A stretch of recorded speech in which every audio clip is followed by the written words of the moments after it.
¿Nunca le cayó mal que Macri tenga tanto dinero? ¿Cómo? A mí no me cae mal que la gente tenga dinero. Oh, hello.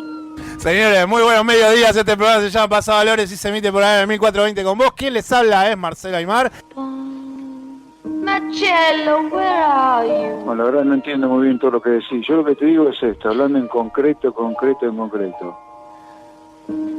Where did it go for that milk? Si el sector agropecuario siempre estuvo cuestionando a los gobiernos, si se puede decir, peronistas, es porque las medidas que han venido desde el peronismo siempre estuvieron en detrimento de lo que es la producción agropecuaria. My goodness. No nos olvidemos que China hoy es el segundo socio comercial de la Unión Europea. Otra vez.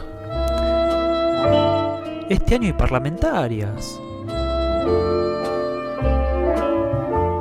Pero cada 2 años hay parlamentarias. Tiene que ver con la deforestación y con los cambios que hubo en el suelo. De ahí viene esta reducción en picada de la biomasa que tenemos en el planeta. ¿Y alguien sabe por qué me viene a mí tanta bioinformación? ¿Alberto Fernández me escucha? ¿Alberto Fernández? ¿Alberto Fernández me está escuchando ahora nuevamente? Sí, ahora sí. Bueno, genial. Disculpa, pero estoy manejando Sí. y me parece que estamos en zona de turbulencia. ¿Y después me decís que buscas tranquilidad? La pareja por algo se llama pareja, porque debe ser pareja, ¿verdad? Le quisieron echar la culpa a los runners. Al aire, vamos. Aire. Aquí comienza Pasó a Valores, el instante previo a pensar que lo habías dejado ahí.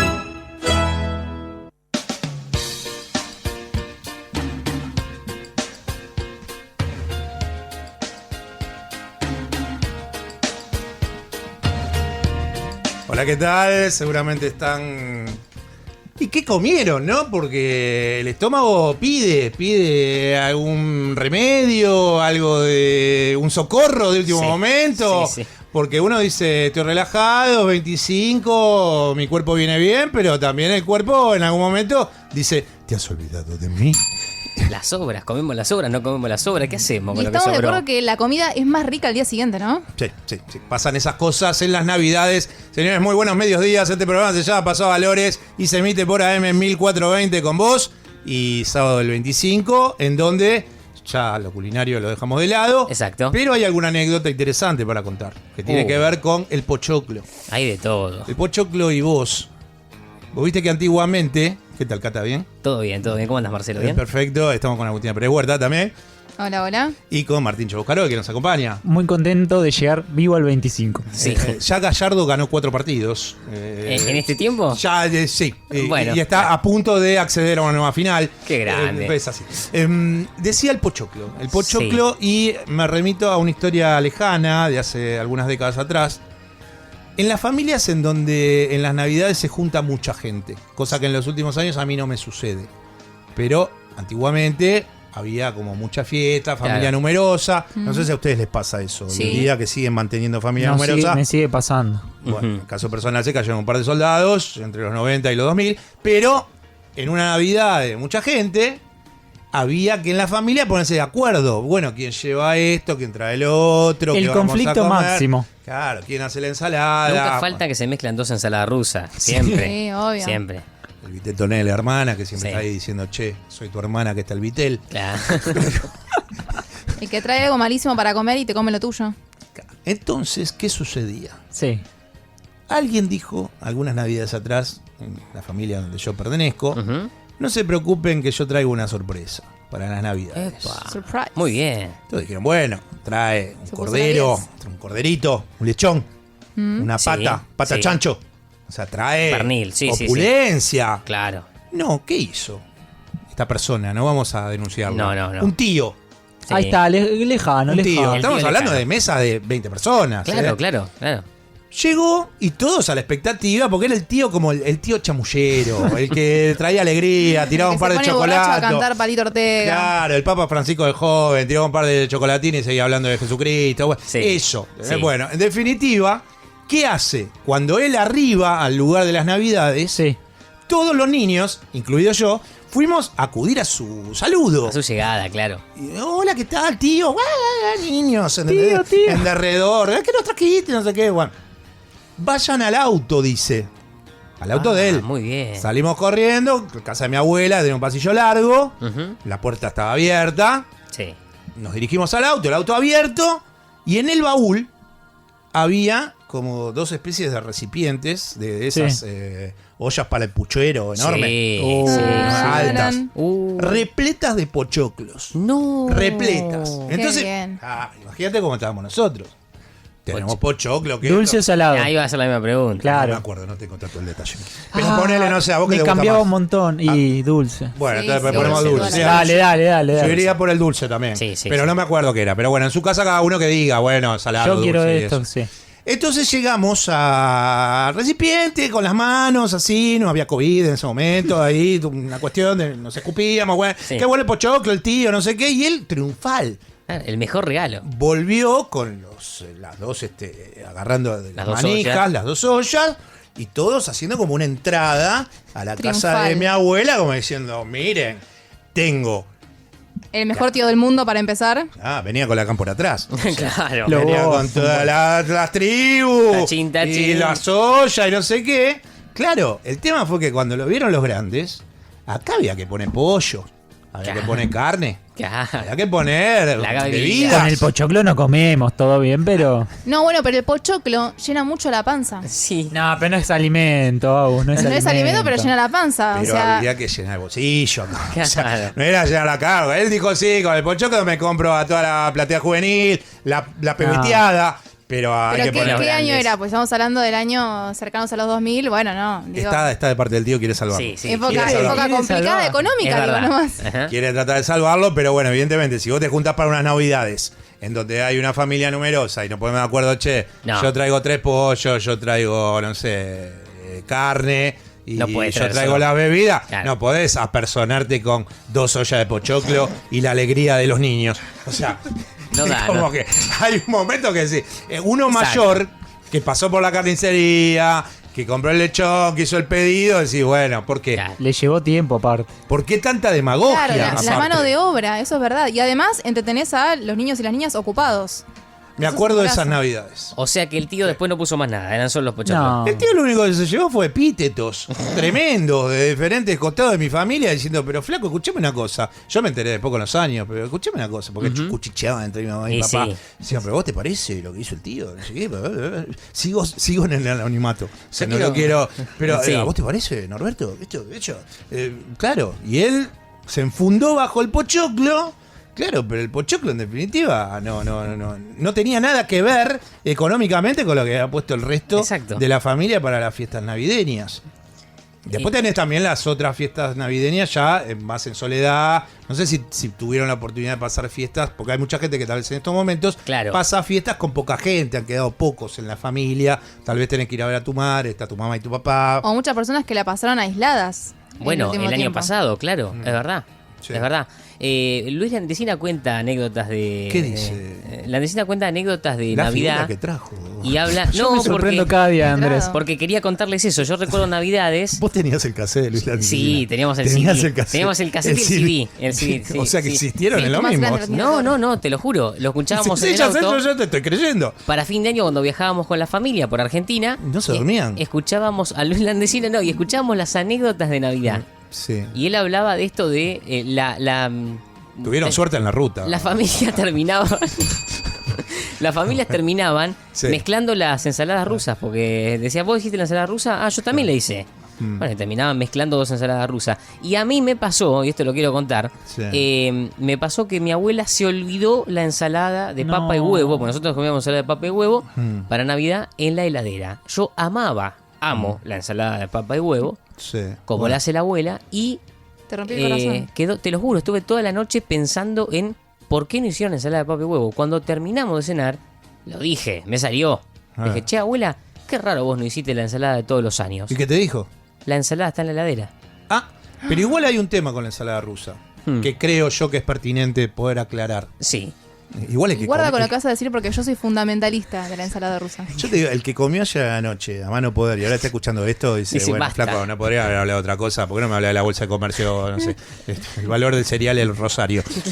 Pero, se van a sentir identificados. Pero digo, la ensalada rusa, que a mí también me gusta mucho, hay un tema con la cantidad de mayonesa. Sí, sí. Yo creo que la mayonesa hay que ponerla en la mesa y que cada uno en un pote de mayonesa, porque si no es como que vos venís con la expectativa de un plato que como guarnición es como si fuese, como dice Jorge Asís, es como lo que fue el radicalismo de Juntos por el Cambio cuando era pro radicalismo. Bueno, viste que la usarra era la guarnición del plato metáforas del pro. Pero bueno, no podemos salir nunca.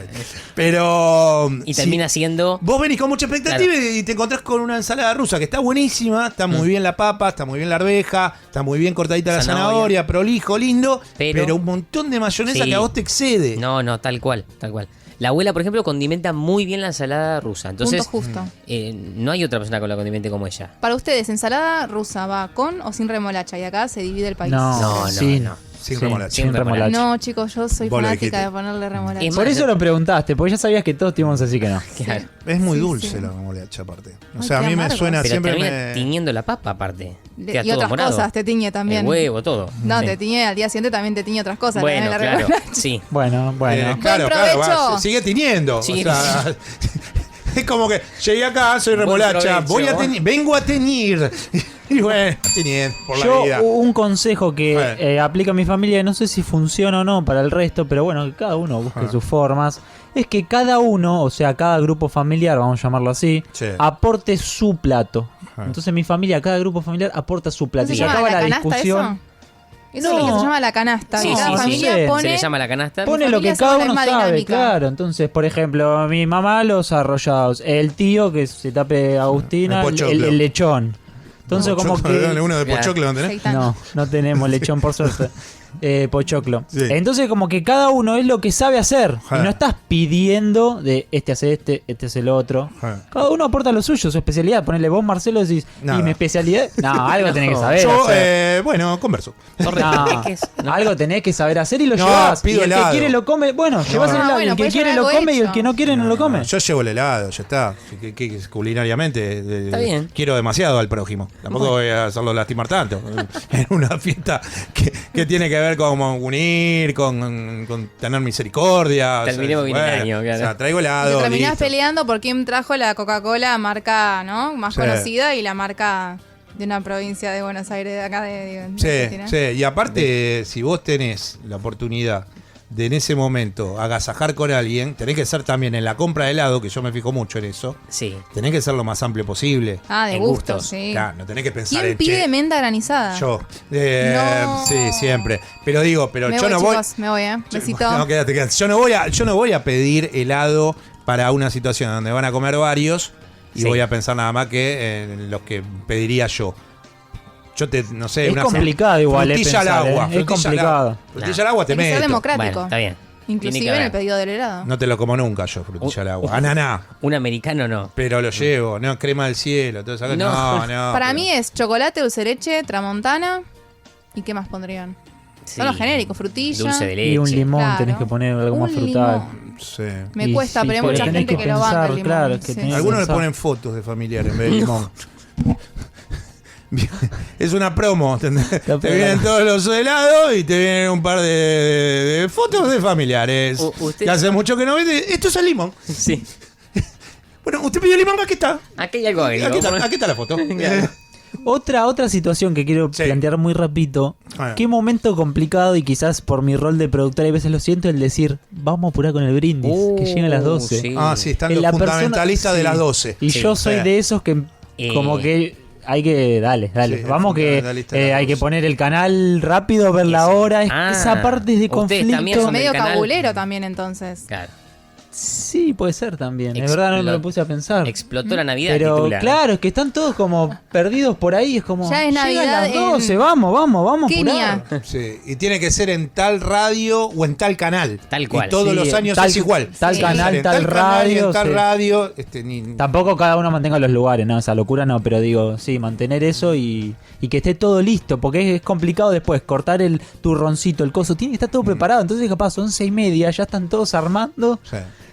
Hace unos programas atrás yo hablaba sobre el momento del baile. Sí. ¿Qué sucede tipo a las 3? Ponele.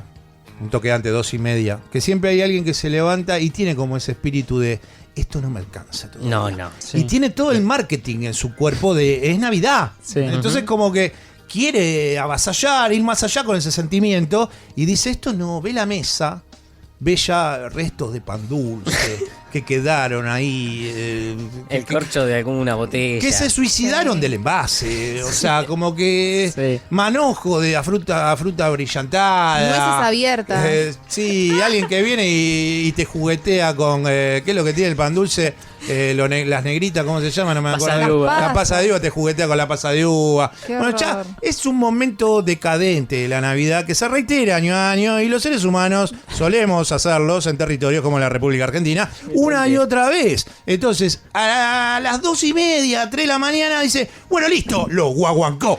Y ahí arranca se la levanta, ahí lo arranca. guaguancó, Bravo. y mete fiesta y yo qué sé. Y vos decís, pero es necesario tener que volver a escuchar otra vez a Isabel Pantoja y sus grandes éxitos. Sí, y el terminas, claro, y terminás a las 5:30 escuchando un Sandro viejo con Tal algún cual, tío tal que cual. se quedó medio ahí como En mirando. mi casa es Cristian Castro. Bueno, también. No, Navidad con Cristian Castro. Al final, no, para el momento del bajón es Cristian Castro, sí. Sí, hay alguno que te mete Serrat también, porque No, eso es un siempre montón. está la parte política. Siempre está la parte y te mete un par de la marcha de la bronca, un par de cosas le salen. verdad, es verdad. Ahí en ese momento dice, bueno, compañía. No, igual coincidimos. Navidad política no se habla, es más para. Se habla En mi poco. casa de lo único que No. se habla es de política, religión En y Navidad de qué estoy no, comiendo Navidad yo. no. Sí, sí. Eso es otro tema de conversación que te dicen, ¿estás comiendo ensalada rusa? ¿Eso tiene mayonesa? Te iba a Pero preguntar. Vos no eras vegana y decís, sí, Ah, Raúl. te chequea. ¿Hay mayonesa vegana, Raúl? Ajá. Claro, ahí. No, pero a él lo hiciste comer la mayonesa vegana. No, pero ¿sabes Ah. qué? Deseo hacerle comer mayonesa vegana y no decirle y que no se dé cuenta. Y pasa. Me interesó lo de Martín, porque Martín tiró como una especie de tema que tiene que ver con. Pero en las Navidades no se habla de política, no se habla de religión. Nah, ¿Se sí. bancan eso? Porque en mi caso es todo lo contrario. Sí, es medio sí. como Agustina. O sea, en No. Navidad hablamos de todo lo que dicen que no hay que hablar. Exacto. Arrancamos con el papado Pasa allá que no hay que arriba. hablar, es como. Seguimos Muy a con mi pesar, política y igual. terminamos con otros temas. Sí, o sea, es vamos verdad. todo al hueso. ¿Pero se la bancan? ¿Respetan ese pacto? Sí. Ah, se llevan muy bien. No, es muy bueno. ¿eh? Muy ordenados Lo que son. pasa que, como te digo, es grande y hay tantas cosas políticas que termina siendo un senado y te termina Milei sentado al lado del caño. Claro. Entonces, No, no. no se puede. Tenés como muchos Pero está bloques. como el mito de no, en Navidad no se habla de política, De de, esos eso. temas, Lo sí. escuché en otras familias, digo, más allá de. Sí. Es en feo el cuando dicho queda el popular. bache también, ¿eh? Viste que a veces en las cenas esas con mucha gente es como que están todos comiendo y de repente se hace un bache incomodísimo. Y pasa. Sí, eso pasa pero me quedé pensando en lo de Martín porque no podría ir nunca a una Navidad. Por eso, sería todo muy... De hecho, hace poco fui al cumpleaños de un papá, de un amigo mío, y estaba en una mesa y cuando estaba yendo a la mesa me dice, che, guarda con hablar de... Te lo hizo antes. Guarda, y me tiró como, guarda hablar de Cristina. ¿Qué? Y claro, yo me senté y la gente... Ya te inhibió. Como me conocía, más o menos que laburaba, no sé qué, me preguntaron ellos. Entonces fue re loco, porque yo terminaba contestando y lo miraba a él como diciendo, vos me dijiste cuando me estaba acercando a esta mesa que no tenía que hablar de política. Claro, ¿cómo preguntaste? Van a pasar seguramente un 25 muy agradable. Todos nosotros también. Y espero que estén bien. Bueno, que la digestión haya transitado bien, tranquila. Sí. Nosotros estamos aquí en Paso Valores, en AM 1420 con vos. ¡Feliz Navidad! Viene Papá Noel. No me sale, ¿no? Estoy medio flaco para hacer Navidad. Sale, se escucha, sí. Estamos escuchando a los Baba, señores, aquí en AM 1420 con vos. ¿Qué tema es, Cata? Los calientes babasónicos. Para alguno que se quedó, ¿viste? Comida caliente. Ahí va. Pero el Vitelton es frío. ¿Frío? Claro, ese o zafó. caliente. El que clavó Viteltoné clavó frío. El tema es el que se quedó caliente porque no pudo más con el chori. Pasó a Valores, los sábados de 11 a 13 en AM 1420.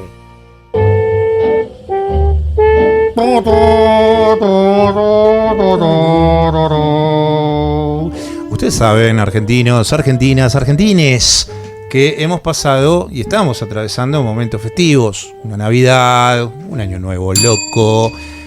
Y son dos en su mochila de vida, en su mochila de vivencias. Son otras dos experiencias que suma nuestro compañero de trabajo Andrés Catalini, Claro. que ya viene repleto de ellas, porque en Avenida Alicia Moró de Justo, en 1050 Puerto Madero, ahí se encuentra Villegas Restó. Sí, un lugar en donde disfruté de la mejor carne porteña de cara al río, realmente espectacular. Qué testimonio, Agustina, que acaba de tirar sobre la mesa. El mejor.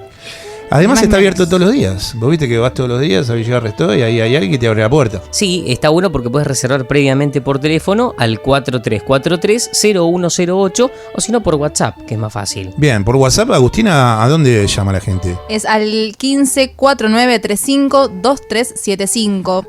Además, por ejemplo, bueno, no es mi caso, porque yo no sé manejar, pero la gente que maneja... Sí, tiene un buen servicio. Claro, porque hay un ballet parking con estacionamiento incluido y además, claro, lo que todos estamos tratando, que devele en algún momento, historia tras historia, Andrés Catalini, que es...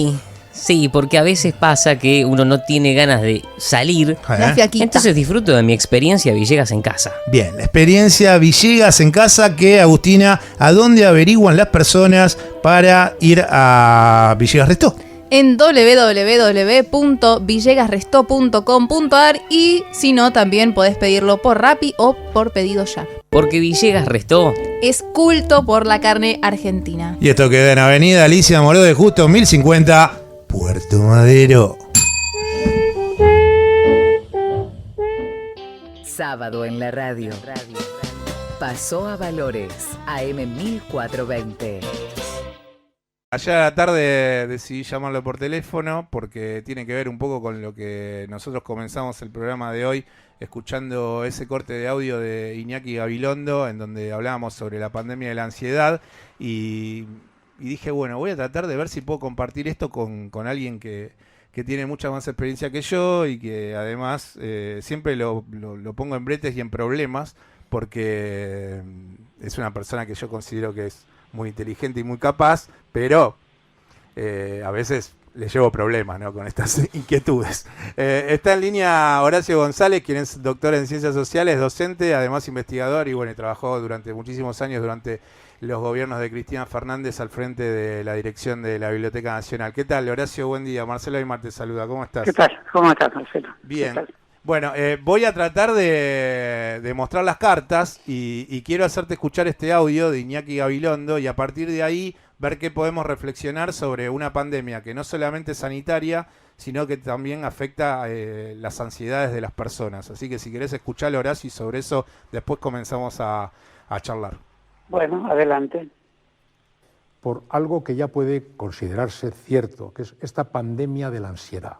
O sea, hay una pandemia del coronavirus y ahí ya se puede aceptar una pandemia de la ansiedad, de la inestabilidad, de la inquietud. Se percibe, la gente está nerviosa, la gente está asustada, descolocada y en un estado extraordinario de inconfortabilidad, no poder hacer planes, no poder hacer proyectos. Vivir sin hacer proyectos es muy fuerte y no nos damos cuenta hasta qué punto vivíamos haciendo proyectos pequeños. El sábado nos veremos, iremos el lunes a Bilbao, a ver si vamos a la limitación de todo a la hora mismo, incierto ahora mismo, está produciendo un gran desasosiego y se va percibiendo. Yo noto crispación, la gente está descolocada, ¿no? Yo hablaría ya de la existencia de esta pandemia de la ansiedad, ¿no? Bueno, Horacio, yo pensaba recién cuando empezó el programa y escuchábamos este audio, en esos libros de autoayuda de verano, que te hablan que el secreto de disfrutar de la vida es el aquí y el ahora, pero parece que en una pandemia cuando nos dicen que tenemos que solamente intentar disfrutar del aquí y el ahora no nos va muy bien, porque nos genera tal vez mucha angustia saber que no hay un proyecto aunque sea, como dice Iñaki, ¿no? Del lunes, bueno, él lo remite a voy a viajar a Bilbao, pero bueno, el lunes nos vamos a juntar a comer, la semana que viene vamos a ir a tal lado y ver una obra de teatro. Bueno, eso es muy difícil para el ser humano poder entenderlo en este momento, más la angustia de todo el andamiaje sanitario y la tristeza de las imágenes que vemos. No sé a qué te remite este momento y si alguna vez te pusiste a pensar en esto de los manejos de las ansiedades de las sociedades y estas cosas que le pasan también al individuo en medio de una pandemia. Bueno, te confieso que sí, que lo pienso todo el día, incluso ahora, que haces explícitamente la pregunta. Me parece que está bien lo que dice Gabilondo, le da un giro un poco, digamos, rápido al llamar pandemia a la angustia también, porque lo quita del ámbito donde la palabra tiene un sentido mayor, digamos, que es el ámbito de la enfermedad, de la infectología, del debate sobre la presencialidad, de la existencia o no de recursos vacunatorios para todo el mundo, porque en realidad este dislocamiento que hace del concepto de pandemia es posible, porque pandemia quiere decir algo que abarca a todo el mundo, ¿no? La expresión demia, de demo, de pueblo, de universo, podemos decir. O sea, es un mal que recorre todo el mundo y por lo tanto es muy fácil trasladarlo al plano individual de la angustia o al plano colectivo de la angustia. En ese sentido admito totalmente lo que dice de una forma rápida. Rápida digo porque hay que ver en qué momento trasladamos un concepto de uso. Cuando uno prende la televisión hoy, y la palabra me parece muy trasladada a todos los ángulos de la existencia. La emplean locutores, presentadores de programas, infectólogos, siempre hay un médico hablando, en fin, de algún modo, si uno respeta la expresión pandemia, la ubica en el drama de los hospitales y lo que piensa cada uno respecto a cuando le toca la vacuna. Las cifras estadísticas, que es el otro personaje de la época, además del infectólogo, es el estadístico, ¿no? Que muchas veces se unen en la misma persona, mucho menos el psicoanalista, el psicólogo o el psiquiatra. Horacio. O el periodista que hace estas inferencias que me parecen bien, ¿no? No, sí. en realidad lo que también creo que sucede es que toda la situación pandémica a los individuos nos ha puesto en un lugar tal vez mucho más violento para el no comprendimiento del otro, porque las realidades se ven todo el tiempo y uno sabe que ante esa realidad uno debe tomar una postura, pero tal vez en épocas no pandémicas uno tomaba una postura, pero como que todo el recorrido era como mucho más liviano. Hoy es todo tan catastrófico que también hasta la propia realidad nos hace ponernos en lugares más extremos, mismo por los hechos sanitarios que suceden a diario. Y también eso, hay como un tratamiento de relaciones que terminan en modos de comunicar un tanto más violentos. No sé cómo... Te diría que en principio me parece que sí, pero remarco el me parece, porque no me gustaría hacer una traslación tan amplia a una angustia colectiva que efectivamente existe, uno lo siente caminando por la calle. No es necesario pensar que se suprimió tu viaje a Bilbao, el solo hecho de dar clases por Zoom, claro. El mundo tecnológico que nos rodea, muy abrupto, apareció de repente con nuevas posibilidades para usar la palabra pública, y eso tampoco es algo que de prosperar signifique un descubrimiento para la humanidad tan interesante. Por eso el debate sobre la presencialidad es tan arduo. Hoy defienden la presencialidad personas que están imbuidas de un fecundo desprecio por la vida humana y ponen restricciones a aquellos que quieren protegerla. Por lo tanto hay un dilema de inversión del sentido de las palabras. La libertad hoy exige pensar en algunas cautelas y esas cautelas implican ciertas limitaciones y la libertad absoluta que proponen los que dicen viva la Pepa, me expongo porque no quiero vivir con restricciones, evidentemente están alimentando la idea que la muerte es posible y se puede generalizar más aún. ante ese pensamiento, digamos así, que el debate político actual, tal como está instalado en la Argentina, es un debate angustioso, aunque los políticos que lo llevan a cabo pueden no percibir esa angustia, o de percibirla pueden dejarla no traslucir, porque a nadie le gusta ver en forma pública un personaje angustiado. Por eso las estadísticas y el lenguaje infectológico recubre un poco la angustia. Entonces me parece bien que aparezca la viejísima cuestión filosófica de la angustia, pero me parece que tenemos que tener el cuidado de diferenciar la angustia de la experiencia individual.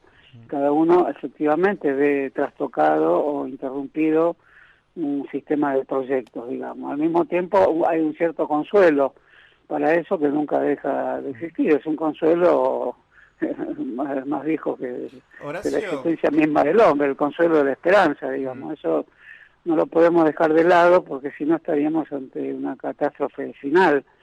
Yo creo que la angustia presupone una especie de dialéctica con una suerte de envío hacia una salvación por la vía científica, que entraña ciertos problemas, porque esto puede significar que los futuros gobiernos sean gobiernos científicos.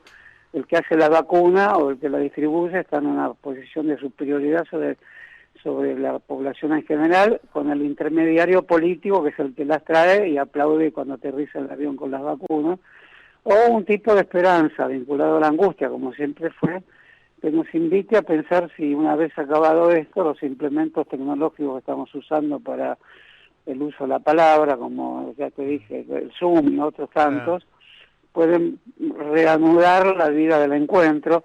Ya cuando comenzó la pandemia, un filósofo como Agamben, que fue destruido por todo el mundo, pensó que esto destruía el abrazo, impedía ir al sepelio de los familiares y dejaba todo el poder en el Estado. Ese tema fue tomado por las derechas internacionales, que el poder todo lo tiene el Estado. Hoy tenemos que, me parece que digo, para finalizar, replantear el papel de los Estados, que no queden dentro del Estado los sistemas de control que hay hoy, que sean reemplazados efectivamente por la ampliación de formas de libertad. Y en ese sentido te ofrezco a esta angustia que yo siento, que vos sentís, que realmente estoy encerrado en casa mucho más de lo que querría, te ofrezco una pequeña gotita, abro mi armario, agarro el gotero de la esperanza y lo presiono 2 o 3 veces porque salgan por lo menos 2 o 3 gotitas de esperanza, ¿no? Horacio, cuando yo pienso en la política de este tiempo y sabiendo que uno entiende el periodismo y entiende a las sociedades, siempre poniendo el ojo sobre intentar ayudar y que estén mejor aquellas personas que no tienen posibilidades a tener sueños en su vida, a concretarlos, a los humildes, a sacar a personas de la pobreza, a no entender por qué este mundo es tan desigual. Cuando uno entiende el trabajo periodístico e intenta llevar una vida desde ese lugar, lo que me pasa cuando veo los avatares políticos es que si vos tenés, en este caso, a Patricia Bullrich, que es la jefa o la presidenta del PRO, que es uno de los partidos más importantes de la coalición, y bueno, y es la oposición casi en sí mismo, que te golpea la puerta de Olivos, ¿por qué Alberto Fernández no camina 200 metros y le dice, bueno, ¿qué pasa? ¿Por qué no charlamos? ¿Te parece muy irracional que piense eso?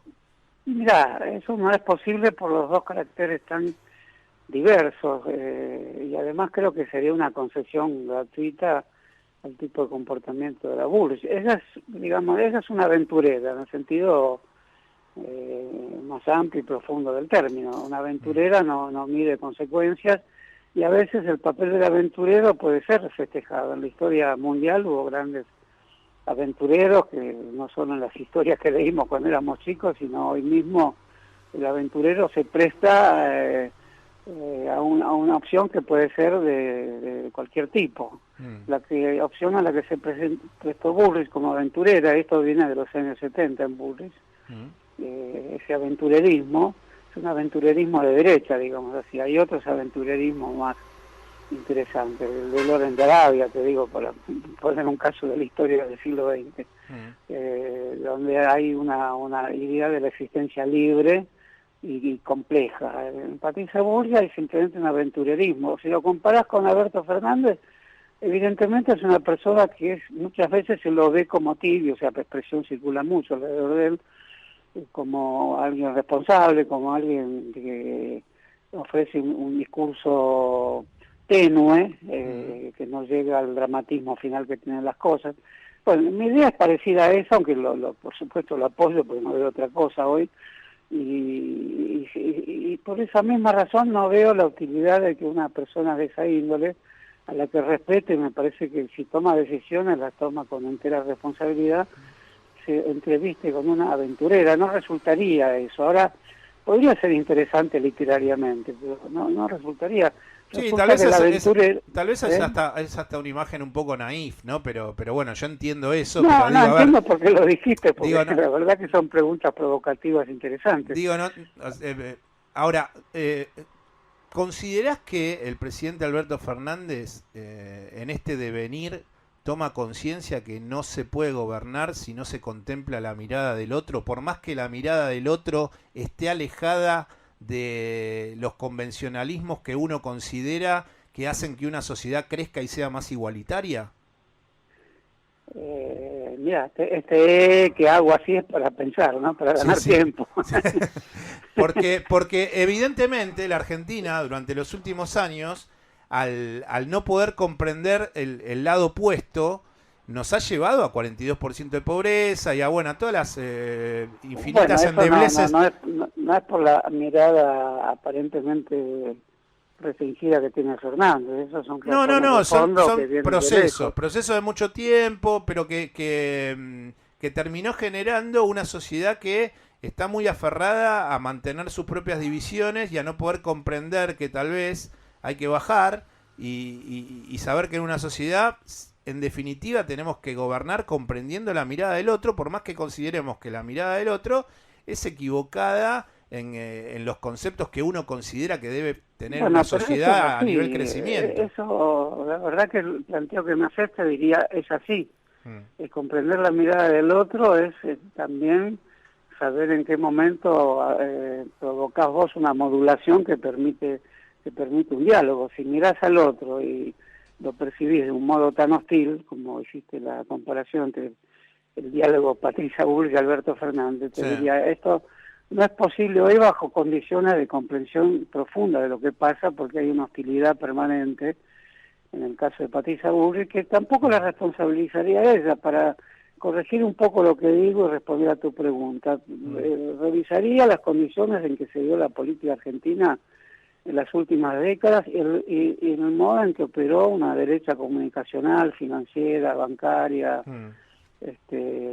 exportadora de cereales sobre la base casi de una ilegalidad respecto al pago de tributos. Entonces todo eso forma parte de un país muy difícil, con el cual hay que hacer varias cosas. Una es dialogar, sin la menor duda, pero la otra es poner con mayor firmeza las estipulaciones necesarias para que este gran poder que se forjó en la Argentina en las últimas décadas ceda un poco o bastante de los grandes privilegios que ha tenido. Eso me parece que es el problema argentino, ubicar las proporciones reales del privilegio y tomar medidas importantes respecto a eso, medidas que tienen que ser firmes, democráticas y efectivas. En ese sentido, la crítica a Fernández se puede hacer de distintas maneras. Una, la crítica que puede hacerle la derecha argentina, que hoy ni sé si se puede llamar así, pues es un complejo de intereses muy oscuros, interrelacionados con poderes mundiales muy fuertes. Y la otra, las que la apoyamos a Fernández y pedimos más determinación en cuanto a estas decisiones que hoy están en gran medida puestas en términos de impedir que la Argentina despegue como un país digamos, que distribuya la riqueza de una manera más justa. Esto tan simple que te digo está siendo impedido por sectores muy privilegiados que se revisten de mantos de mucha oscuridad a pesar de que tienen todos los medios de comunicación a su servicio, casi todo el sistema financiero a su servicio, y aliados internacionales que ni sabemos bien quiénes son, pero que hay una geopolítica de esas alianzas también es visible en el modo en que se distribuyen las vacunas también, ¿no? Horacio, pero ¿no considerás que tal vez el gran desafío del Frente de Todos es pararse arriba de toda esa gran melange y decir, bueno, en el caso de Alberto Fernández, yo soy presidente y tengo que ir hacia un episodio de diálogo porque esto no va ni para adelante ni para atrás? Cuando me hacen esta pregunta yo vacilo un poco, pues, las veo como preguntas interesantes, por supuesto. Vacilo un poco porque yo tengo para seguir con Gabilondo, ¿no? Sí. Yo tengo esta angustia claro. ¿Qué hago con este apoyo que tengo con Fernández? Vos te lo digo con toda franqueza. Sí. Yo apoyo al gobierno y apoyo a Fernández, pero tengo una angustia específica, de las tantas que tengo cuando voy al mercado de la esquina y al supermercado y a la panadería, que son angustias de otro tipo. Sí. Tengo la angustia de que veo que efectivamente hay medidas más profundas que se pueden tomar y no se toman.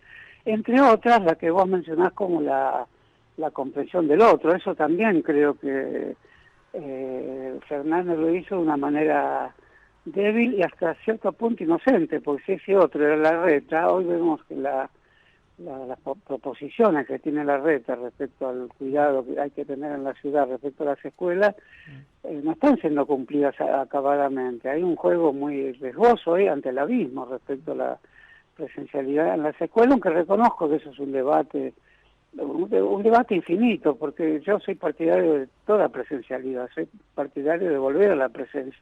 Mi angustia, entre otras cosas, le agregaría a Gabilondo y lo agregaría a vos, es que nuestra vida tiene que tener un núcleo esencial primigenio, que es la presencialidad. Ahora, cuando aceptamos que haya una no presencialidad en ciertas situaciones como esta, de peligro y de angustia, tenemos que aceptarlo en relación a determinaciones gubernamentales no autoritarias, acompañadas por nuestra propia voluntad de recrear la vida. Entonces esa es una cuestión muy profunda que quizás yo podría decirte que el gobierno la podría haber dicho de una manera es que también resultando quizás más angustia, más firmeza en decirlo. Eso te lo acepto totalmente. Es que también yo no viví esa época, ¿no? Pero vos fuiste una persona que vivió con mucha vocación de social esos años. Y la imagen de Perón siempre se lo destacó con ese abrazo con Balbín. Y me parece que la sociedad, más allá de entender vericuetos enormes que no vamos a resolver en esta charla sobre el peronismo y lo que fue el general Juan Domingo Perón, siempre se lo vio como un gesto para la sociedad muy loable haber abrazado a Balbín. Y entonces a veces no puedo comprender cómo no se desciende hacia esas actitudes, sabiendo que a la larga, si querés hasta verlo desde una cuestión de rédito, a la sociedad le generaría mucho rédito saber que en este momento uno, que es presidente de la nación y que maneja el poder en esta circunstancia, se aviene a generar esas actitudes hacia el opositor o hacia el oponente. Mira, me planteas por supuesto un tema, planteas muy bien temas muy difíciles.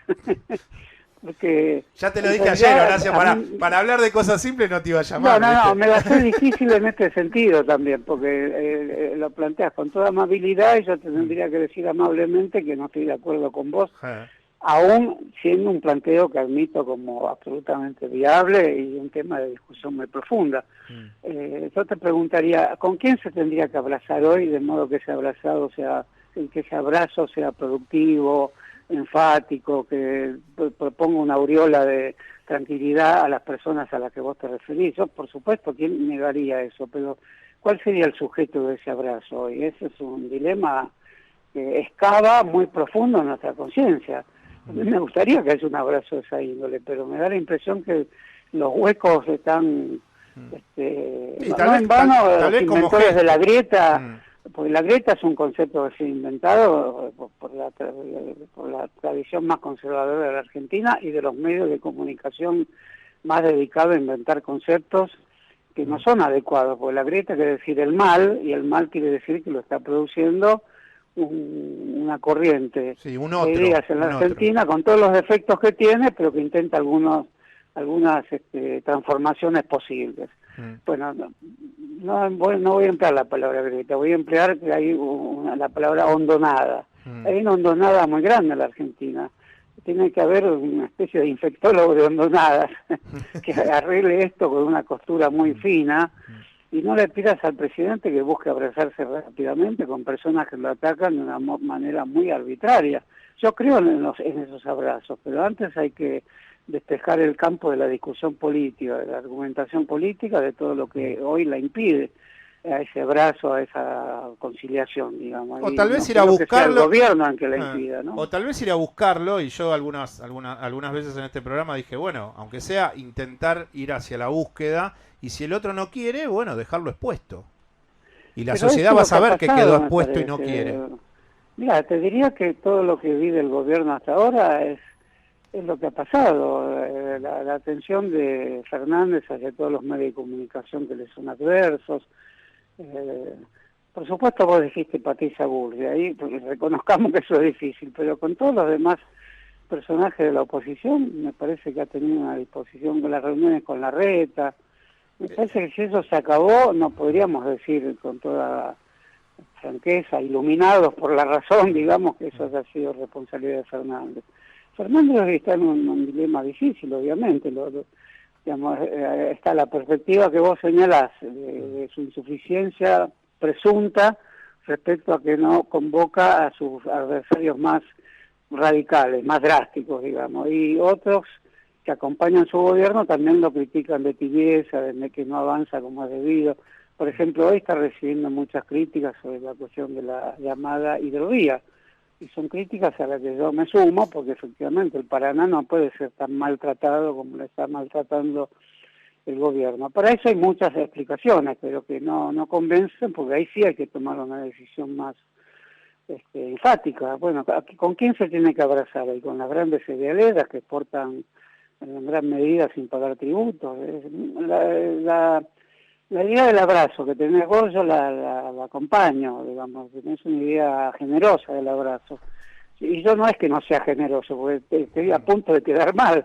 Yo también quiero el abrazo, porque me parece que hay que ponerle ciertas condiciones. Sí, en eso estamos de acuerdo, pero bueno, me gustaría tal vez tener un presidente que esté por arriba y sobrevuele todo eso y diga... No, eso a mí también, En definitiva, la sociedad me va a recordar porque fui una persona que intenté en las circunstancias más difíciles ir hacia el diálogo.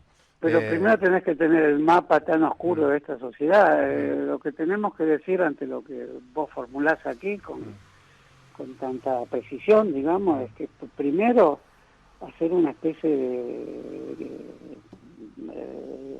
cartografía, digamos así, de lo que es Argentina hoy, y cómo llegó a este punto de forjar grupos políticos, grupos sociales, tipos de manifestaciones, tipos de lenguaje, formas de conversación tan irritantes, y lo que habitualmente se denomina el odio, que habría que definirlo mejor, pero que está circulando tanto como la angustia, digamos, para volver al principio de la conversación.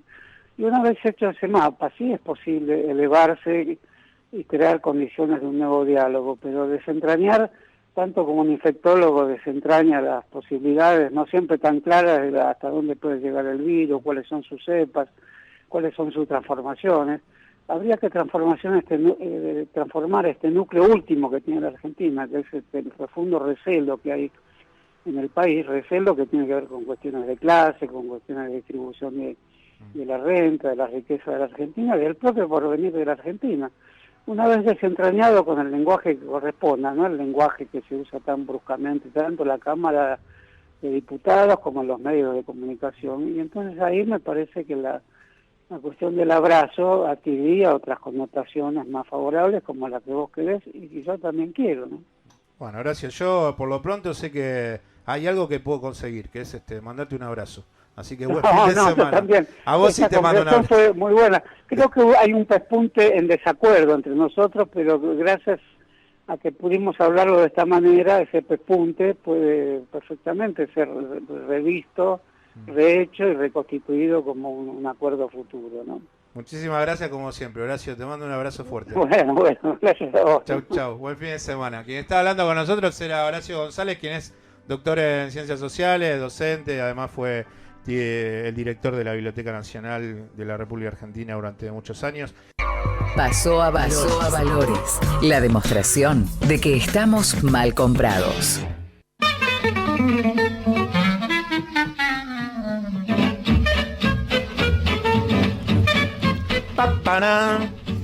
Hubo un conflicto que sucedió a mediados del 2021 que nos tuvo muy atentos a la prensa global y tuvo que ver con los bombardeos que se generaron por parte del ejército israelí hacia la franja de Gaza. La franja de Gaza sabemos que está dominada por el grupo Hamas, que es un partido político, pero que además de ser un partido político y que ha ganado elecciones en Palestina, tiene un brazo armado. Y ese brazo armado ha generado conflictos a nivel de política internacional porque lo han declarado una organización terrorista. Quiero decir un poco esto porque vamos a escuchar un corte de audio que sitúa el poder que está teniendo Hamas tanto en Cisjordania como en la Franja de Gaza en el último tiempo, más fuertemente también en las derivaciones políticas que ha llevado que este grupo esté tomando cada vez más poder, tanto en la Franja de Gaza que ya controla, sino también en Cisjordania, y a partir de eso, si no explicamos este brazo político con una organización que también tiene un grupo terrorista en su génesis, no podemos entrar a algo que es tan importante, que es qué sucedió y qué está pasando hoy en día a finales del 2021 en la Franja de Gaza. En el capítulo más reciente del conflicto entre israelíes y palestinos se enfrentó un país, Israel, y un grupo militante armado, Hamas. Pero la contienda entre estas dos partes es enormemente desigual. Israel cuenta con un poderoso ejército y un eficaz sistema de inteligencia, además del respaldo internacional de grandes potencias como Estados Unidos, aunque el presidente Joe Biden expresó su apoyo a un alto el fuego. Mientras que Hamas es un movimiento nacionalista e islamista armado que controla la Franja de Gaza desde 2007 y que es considerado una organización terrorista en su totalidad, o al menos sus milicias, por potencias como Japón, Canadá, Reino Unido o la Unión Europea. Pero paradójicamente, Hamas fue también el grupo que ganó democráticamente las elecciones parlamentarias palestinas en 2006. Hamas es el más grande de varios grupos islamistas palestinos. Su nombre completo en árabe se traduce como Movimiento de Resistencia Islámica y surgió en 1987 tras el inicio de la primera intifada o levantamiento palestino contra la ocupación israelí de la Franja de Gaza y de Cisjordania, que incluye también Jerusalén Oriental. En su acta fundacional, el grupo declaró estar comprometido con la destrucción de Israel y, de hecho, hasta hoy en día no reconoce su legitimidad como Estado, aunque en 2017 publicó un nuevo documento de principios y políticas en el que matizó un poco su lenguaje. Bueno, y eso es uno de los problemas que ha llevado a esta zona del Medio Oriente durante el último tiempo, porque Hamas no reconoce al Estado israelí y por su parte Israel, además de tener un conflicto ya de varias décadas con Hamas, también eso termina derivando en que la política de asentamiento que lleva adelante en su momento, bueno, varios gobiernos, el último de Benjamin Netanyahu, pero esa política de ir metiendo asentamientos dentro de Cisjordania termina estallando en lo que pasó a mediados de año, que es la expulsión de residentes palestinos del distrito de Sheikh Jarrah. Bueno, si recuerdan, la expulsión de estos residentes palestinos de Sheikh Jarrah lo que terminó fue generando los conflictos que vivimos durante mitad de año del 2020. Hace algunos días atrás se votó en Cisjordania y en pocas ocasiones se ha podido votar, han podido ejercer el derecho al sufragio en Cisjordania los palestinos.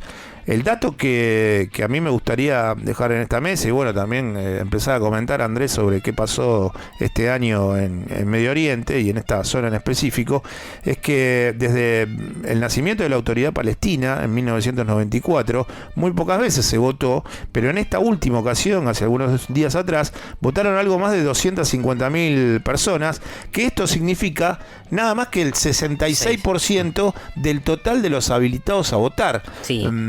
Y además se votó en digamos, pequeñas ciudades de Cisjordania, que son, digamos, es el espacio que alberga el 30% solamente de los habitantes del territorio. Sí, que están manejados también por una especie de clanes. Son clanes, en definitiva, que... de estas organizaciones terroristas, claro. Sí, que manejan también y tienen muchas conexiones con Hamas.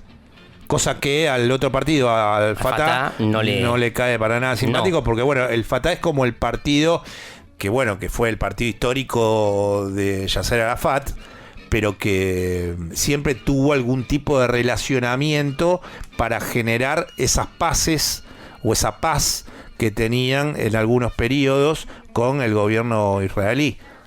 Sí, y corrijo una pequeña cosa. Este último conflicto tuvo lugar en el 2021. Sí. Y este conflicto, entre semana, hacía un resumen de lo que dejó, ¿no? Este conflicto armado palestino-israelí, según varias ONGs que atienden las cuestiones de los infantes en ese tipo de lugares, que son los más desprotegidos.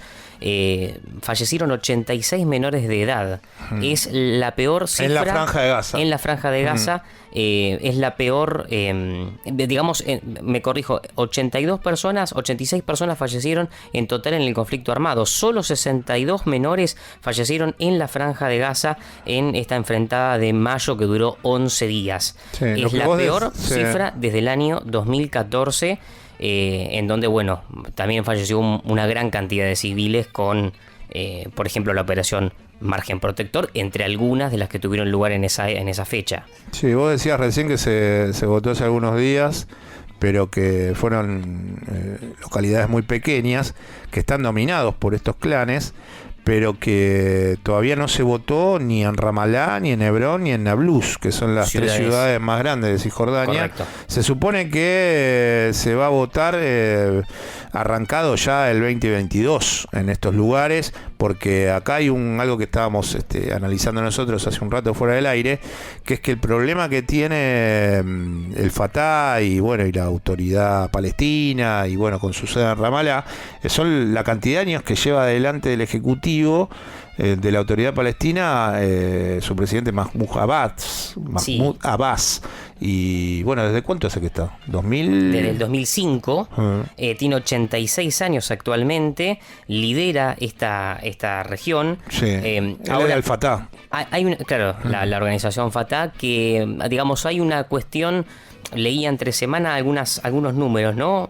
Jamás gana en popularidad hoy en feudos del nacionalismo laico. Es decir, el 85% de los palestinos creen que la autoridad palestina está instalada dentro de un marco de corrupción. Entonces cae la figura de Fatah, porque solo un 14% está hoy respaldando al gobierno de Fatah en esta zona, en esta región. Sí.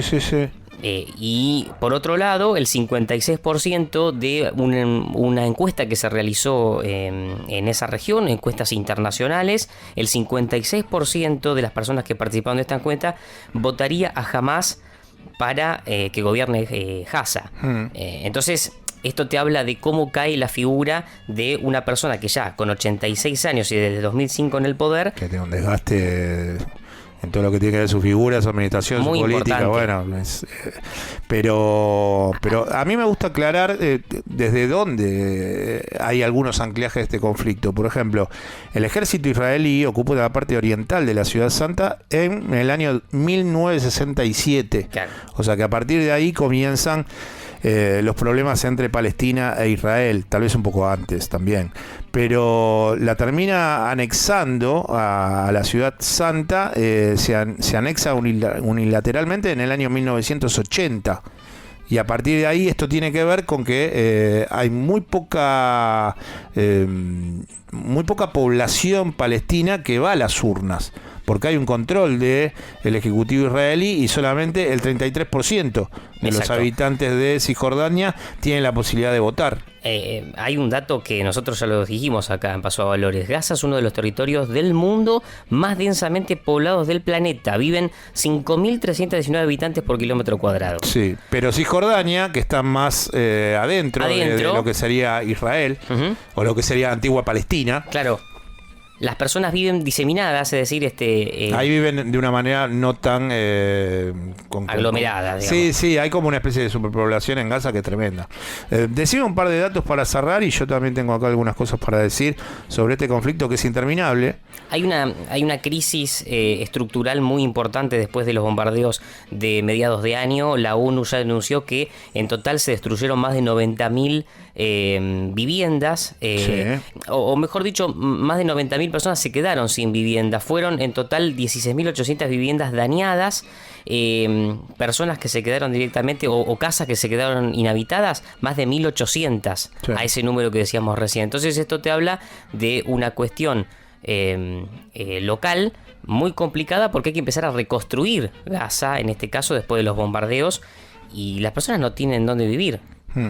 Bueno, para culminar, estábamos hablando también de estas elecciones que ocurrieron algunos días atrás. Bueno, se supone que se iban a realizar las elecciones en estas ciudades más importantes de Cisjordania en abril de este próximo año, pero parece que también se van a suspender para abril.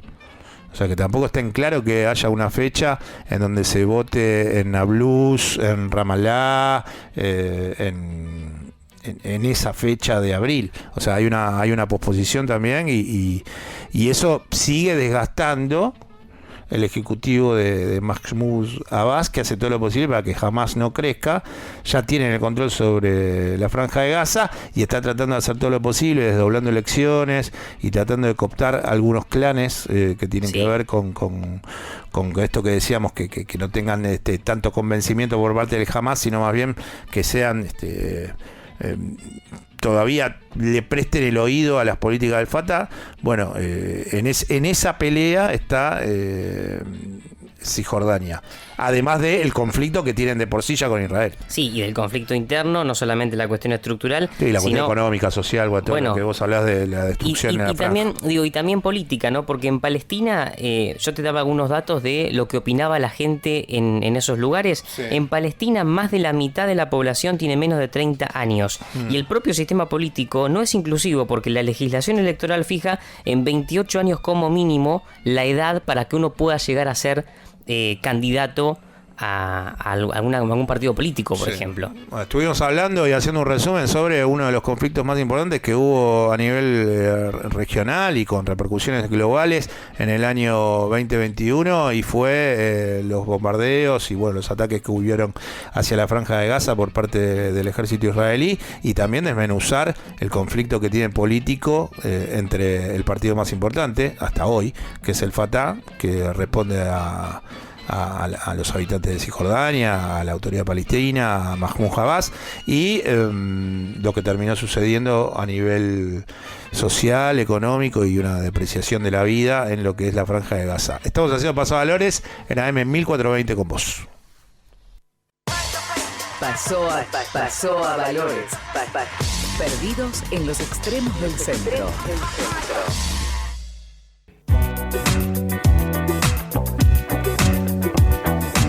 En el mes de abril del año 2020, producto de la pandemia y el aislamiento social preventivo y obligatorio, el Ministerio de Trabajo de la Nación emitió una resolución que suspendía los actos sindicales institucionales. Esto incluía las elecciones para renovar autoridades, así como las asambleas o balances de gestión. La disposición no despertó quejas de las cúpulas sindicales y evitó que muchas de ellas tengan que exponerse a las urnas o ponerse a rosquear entre sus distintos sectores. La principal elección que se postergó fue la correspondiente a las autoridades de la CGT. Luego, en el mes de febrero de este año, a través de la resolución 133/21, Claudio Moroni extendió la norma hasta el 31 de agosto del 2021 como finalización del plazo. A partir de ese día, un centenar de organizaciones gremiales, incluida la propia CGT, debían renovar sus conducciones. Finalmente, el pasado 11 de noviembre, la CGT eligió su nueva conducción. El trío fue compuesto por Héctor Daer, Pablo Moyano y Carlos Acuña. Ellos serán los responsables durante los próximos 4 años de conducir la flamante CGT reunificada. La definición de un triunvirato fue la solución que alcanzaron todos los espacios sindicales frente a la imposibilidad de nominar a un jefe único y con la urgencia de garantizar un fuerte equilibrio en la conformación del nuevo consejo directivo de la principal central obrera del país. A continuación, escuchamos parte del anuncio oficial que realizó Héctor Daer. Lo que hay consenso es que vamos a estar todos los sectores del movimiento obrero representados. Creo que va a ser casi inédito en la historia de la Confederación General del Trabajo el marco de unidad que seguramente vamos a lograr a partir de esto. La CGT es una institución representativa, quizás la más representativa de la sociedad argentina, y va a ser eso, va a ser una institución que aporte al desarrollo de nuestro país, a un desarrollo más igual, acabar con las grandes diferencias sociales que tiene nuestro país y por supuesto con 3 ejes que lo manifestamos hace muy pocos días, el día 18 de octubre cuando marchamos, que son el desarrollo sustentable, la producción y el trabajo.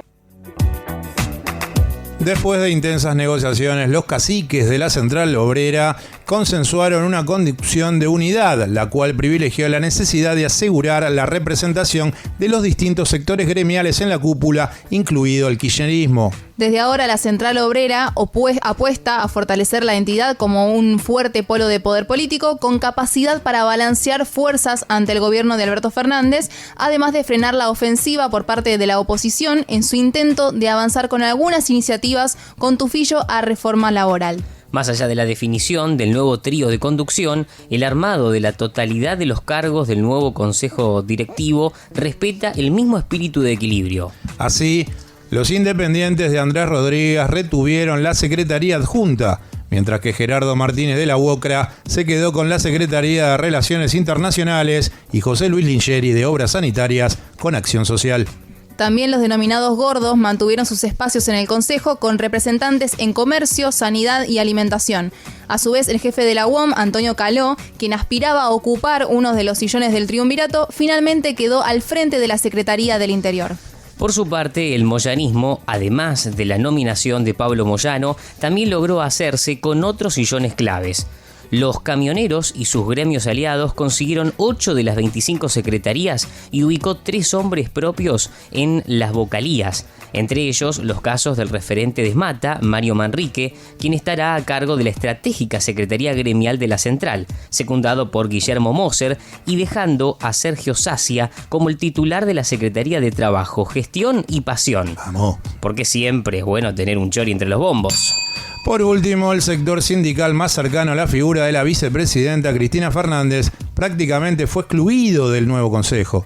En concreto, se repartieron cargos mucho menores a los solicitados, donde el bancario Sergio Palazzo quedó al frente de la Secretaría Administrativa de la Central, mientras que el referente del Sindicato de Curtidores y actual diputado nacional, Walter Correa, fue nominado en una de las vocalías. A continuación, escuchamos parte de las primeras declaraciones de Pablo Moyano al frente del triunvirato de la CGT. Creo que lo que ha quedado reflejado el domingo, cuando la militancia, tanto política como la militancia gremial, nos hemos hecho cargo del último golpe que habían sido las PASO. Creo que con ese trabajo militante se ha podido prácticamente revertir la elección a la provincia de Buenos Aires y mañana demostrarle al presidente, al gobierno nacional, la unidad total del movimiento obrero, del peronismo, que seguramente va a ser el próximo objetivo de lograr que el peronismo nuevamente con la CGT no solamente esté en las calles, sino presente políticas en defensa de los trabajadores. Pasó a Valores, aquellas cosas que quedaron en una esquina.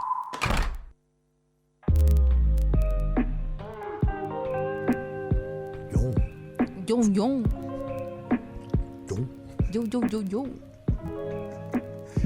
Bueno, esta cortina que nos acompaña cuando hablamos de medio ambiente tiene que ver con, en este caso, un lugar que es hermosísimo y que queda en el planeta Tierra, y esto es en las costas que bordean Australia, el continente de Oceanía. Y hace algunos días atrás a mí me llegó una información, después estuve viendo esa información, no leyéndola, sino que viendo un documental en donde se habla sobre algo sorprendente y una buena noticia. Los oyentes dirán, bueno, pero hablan del medio ambiente y siempre... Dame una buena. Claro, deforestación. Problemas bueno, que pasa tienen... que es difícil en este contexto. El medio ambiente está pidiendo a gritos que le demos una manito, así que nada. Es entendible las noticias negativas, pero cuando hay una buena hay que comunicarlo también. Energías extractivas todo el tiempo.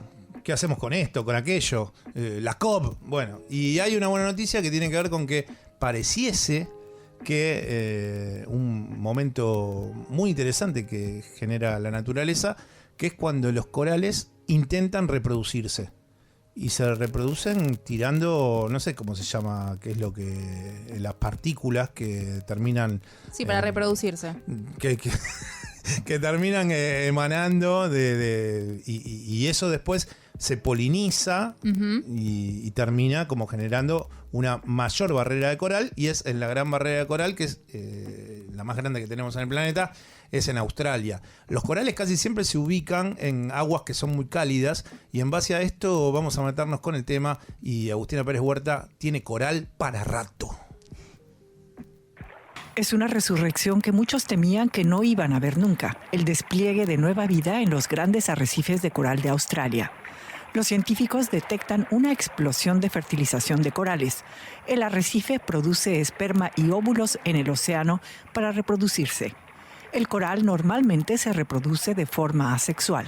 Excepciones como esta son una verdadera rareza en la biología marina. El fenómeno se espera que dure 2 o 3 días, y el científico marino Garrett Phillips lo describe como algo extraño, el mayor evento sexual del planeta. La Gran Barrera en sí misma es un ecosistema único. Hay arrecifes de coral en todo el mundo, pero ninguno de la magnitud y la complejidad de la Gran Barrera de Coral. Pero que se reproduzca de esta manera es un evento único.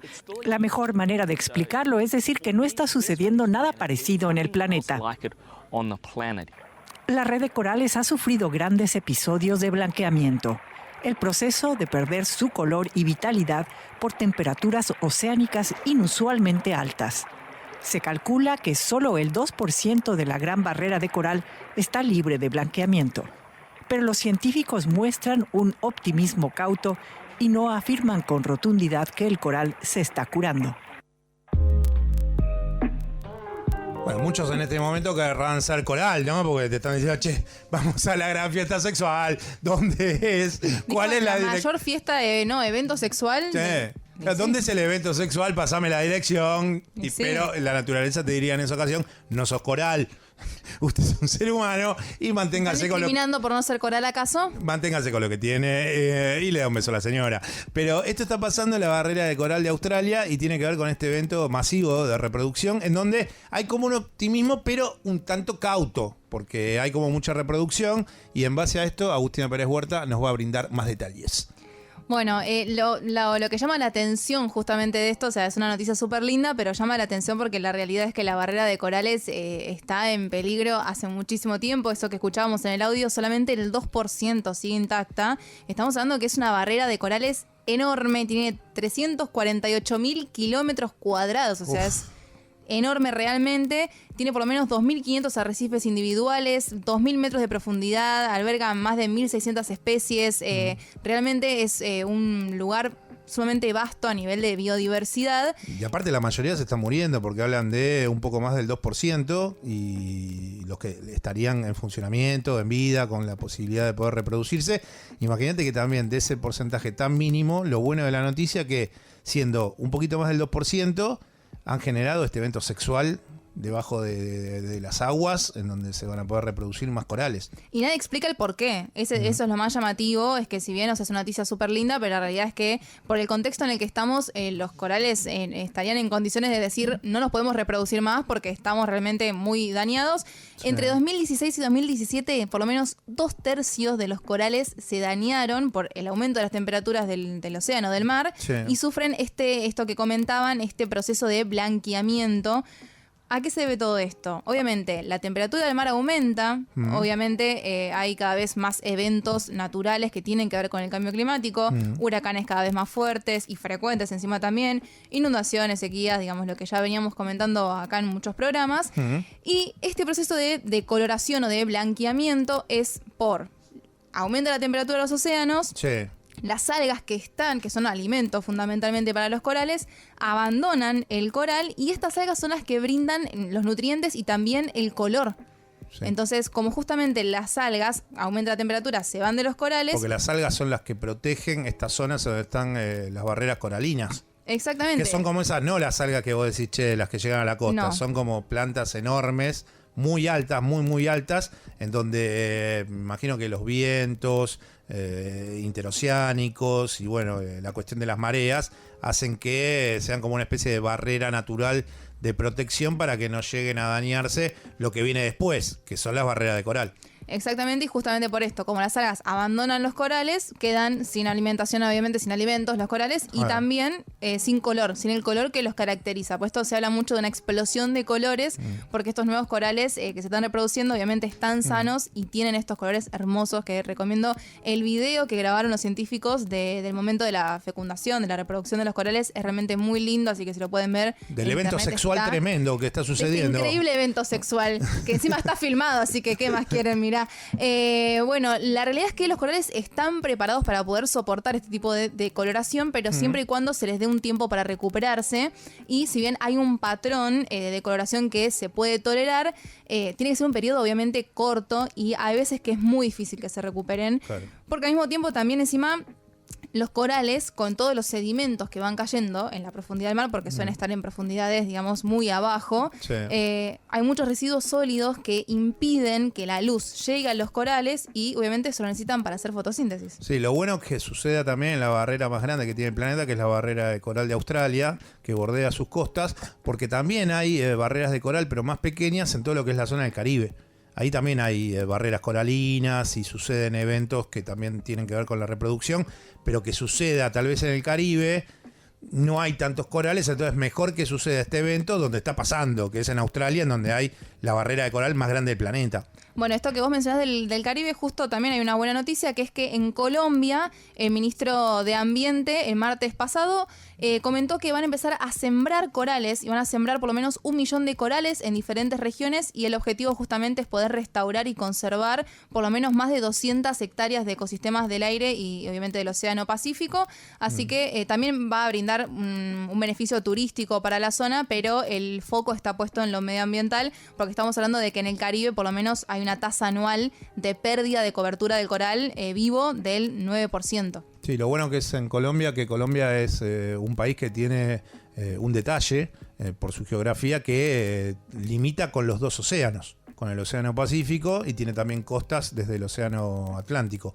Tal vez en el Atlántico no hay tantos, hay tal vez más barreras de coral que en el Pacífico, pero está buenísimo que el ministro de Ambiente de Colombia se haya puesto esto al hombro.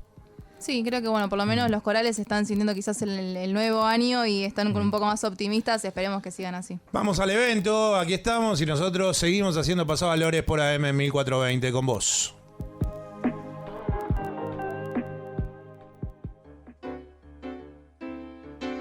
Hace algunas semanas estaba hablando con un grupo de amigos y le decía, che, estoy escuchando mucho Elton John de la década del 70 y bueno, vamos a escuchar este clásico de él.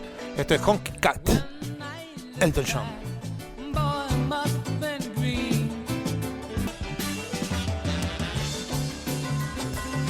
Esos dedos locos del Elton, aquí en AM 1420 con vos.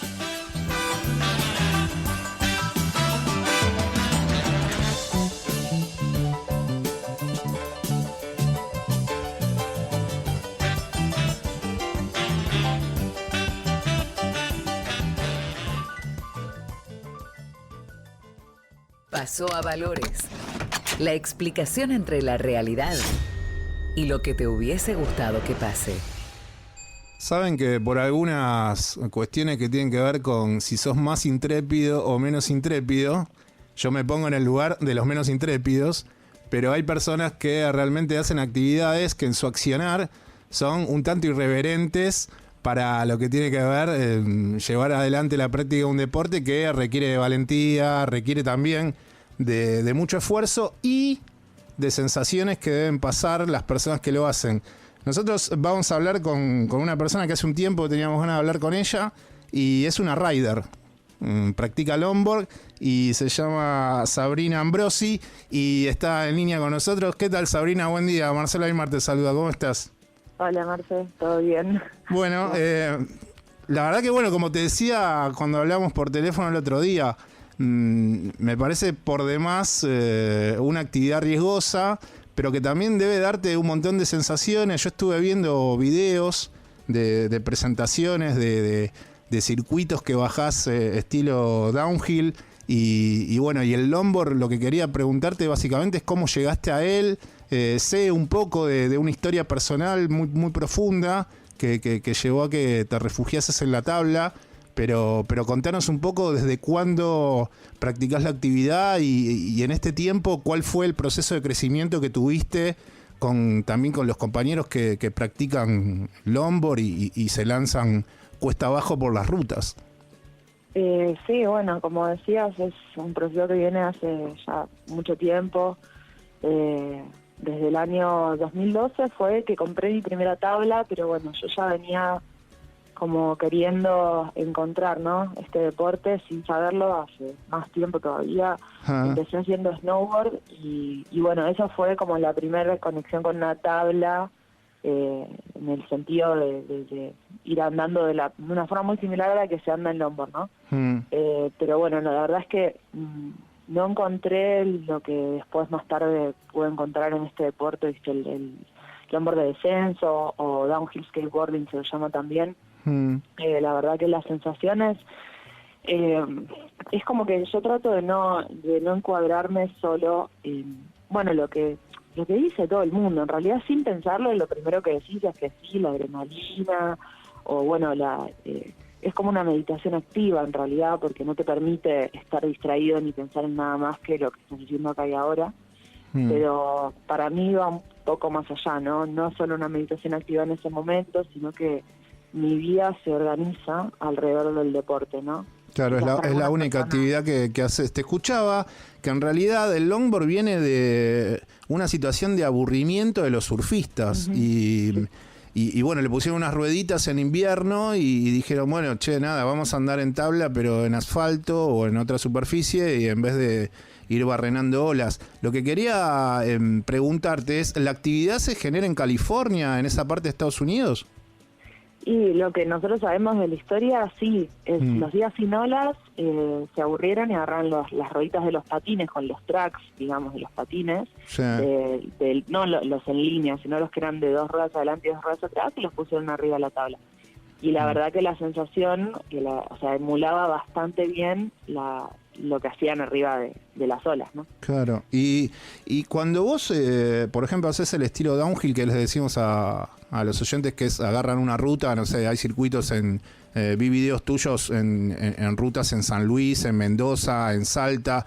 También sé que competiste de manera internacional, ahora vamos a hablar un poco de eso, pero ¿qué velocidades llegás a alcanzar?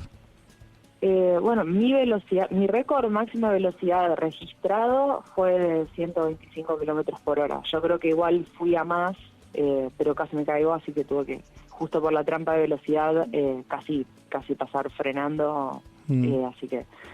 Pero lo normal igual en una ruta, en una pista, digamos, de una carrera, por lo general llega entre los 100 y los 120, más o menos, como máximo, ¿no? O sea, la realidad es que en Argentina rutas de esa velocidad hay pocas. Creo que quizás en Misiones hay varias que llegan cerca de los 90. Justamente ahora estábamos investigando un par de pistas en San Juan, que la verdad que me sorprendí porque estoy segura que sin intentarlo y en una bajada de práctica sin protecciones con mi compañero Santi González llegamos a los 100 kilómetros por hora. Claro. Y no es en situación de carrera donde todo mejora, digamos, ¿no? O sea, la aerodinámica. Las carreras son individuales, ¿no? O sea, ¿va saliendo cada uno o cómo es la manera de competición? ¿Hay también carreras como si fuesen las de automovilismo o hay también carreras que tienen que ver con tiempo y son individuales, bajadas de cada persona? Bueno, la realidad es que son las dos cosas. Hay una clasificatoria por tiempo que a nivel mundial, bueno, yo también hago una gestión, trabajo con la GGA, que es lo que es la Global Gravity Association, es como la nueva versión de la Federación Internacional, le cambiaron el nombre y están trabajando en hacer lo que se llama time trials para la gente que no le gusta correr con otras personas, porque es un deporte que es riesgoso. Y están las personas a las que les gusta practicarlo y empujar los límites, pero que solamente se quieren medir ellos, cuál es su mejor versión. Por ejemplo, Pete Connolly, que es el campeón mundial de velocidad, que llegó él solo a marcar 145 kilómetros por hora o 146. Claro. Pero por ahí esa misma persona no rinde bien en una carrera con otras 3. Claro. Entonces lo que se está trabajando es eso, es que esa misma prueba sea ya un resultado, pero hoy por hoy las carreras son de A4, estereotípicamente, y tiene un poco que ver con superar el miedo y la desconfianza que te genera patinar así de rápido al lado de otra persona. Que no siempre, claro. Hace lo que tiene que hacer, básicamente. Sí, puede ser riesgoso, por más que estés acompañado, bueno, en realidad también acelera el riesgo que podría haber ante alguna maniobra de uno o de otro. En cuanto a carreras, bueno, estuve viendo carreras tuyas y vi una en República Checa, una bajada bastante compleja, en Kosakov, creo que era, que es un torneo, creo que era por un torneo mundial, y hay un par de curvas que vos las agarrás con le decimos a la audiencia que en las manos te pones como una especie de guante, que tal vez tiene los dedos libres, y ese guante, cuando vos doblás la tabla para encarar la curva, lo que hace la mano es como frenar y hasta te salen chispas de ese guante, y vi un par que te salían chispas de la mano, y lo que quería era un poco que nos explicases cómo es la maniobra. O sea, vos terminás frenando con esa mano, ¿sirve de sustento o además sirve de freno al momento que también estás doblando la tabla o acomodando la tabla para agarrar mejor la curva? Sí, es un poco y un poco, porque el rozamiento de materiales genera fricción y frena. Pero en realidad lo que se busca con el PUC, eso se llama el grilón, el círculo ese de plástico que se le pone a los guantes, lo que se busca es que deslice, no que trabe, porque hace de punto de apoyo para sacar el peso de la tabla y lograr que la tabla derrape, y eso es lo que te da el freno, o sea, la reducción de velocidad controlada que necesitas para entrar en una curva y redireccionamiento de la tabla. Y lo que vos ves que son chispas es todo para efecto visual, porque en realidad lo que hacen es al PUC ese se le ponen 3 circulitos de metal y eso hace que... eso es lo que raspan en el asfalto. Pero no es necesario. La mayoría, de hecho, no lo tiene. Claro. Y bueno, también te puede lastimar la mano en algún punto, ¿no? Si agarras la curva medio tarde o no. No, la verdad es que las manos es lo que menos, en una carrera por lo menos, lo que menos te lastimás. Acá en la ciudad sí me pasó que me rompí un dedo contra un cordón, pero no, o sea, fue como simplemente por no calcular, no estar acostumbrada a que haya un cordón. Pero en las carreras no hay y no, las manos no es lo que más te lastima. Y Sabrina, ¿vos tenés temor más en la vida cotidiana que en el momento en donde estás haciendo downhill con tu tabla? ¿O también hay un espacio de temor que se permite en ese momento de bajada a alta velocidad? ¿Cómo trabajás el temor? Porque a veces capaz que me puedes decir, mira, yo tengo más temor en la vida cotidiana por si me puede pasar algo que cuando estoy haciendo la actividad. Yo no te puedo explicar el miedo que me da andar en bicicleta en la ciudad y más con lluvia. Con lluvia el otro día empezó a llover y yo me puse a rezar. Yo no soy religiosa, para que lo sepas. Bueno, en eso estamos de acuerdo. Yo tampoco, sí. Chocaron al lado mío y dije, esto definitivamente es mucho más peligroso. A mí me encanta patinar en carrera con lluvia porque me tocó tantas veces que aprendí a patinar. Entonces no me da miedo. Es más, me siento más cómoda incluso. Claro. Pero no, es así como vos decís, la vida cotidiana, la verdad que me da mucho más miedo. La gente por ahí va por la vida con una inconsciencia, ¿viste? Nos pensamos que somos inmortales. Sí. Y yo la tengo muy clara de que no, ¿viste? Yo hago una elección consciente cada vez que me subo a la tabla y que voy a competir o que voy a entrenar, de que esa puede ser la última bajada que haga en mi vida. Ahora, la gente sale a la calle como si fueran inmortales muchas veces. Claro. Así que sí, me da más miedo. Y vos vas pensando el circuito, me imagino que al circuito o las bajadas por ruta, cuando no son circuitos urbanos, los recorren antes, aunque te viene un par de maniobras creo que era en San Luis, y un par de maniobras que la ruta estaba mal y doblaste la tabla ahí de toque.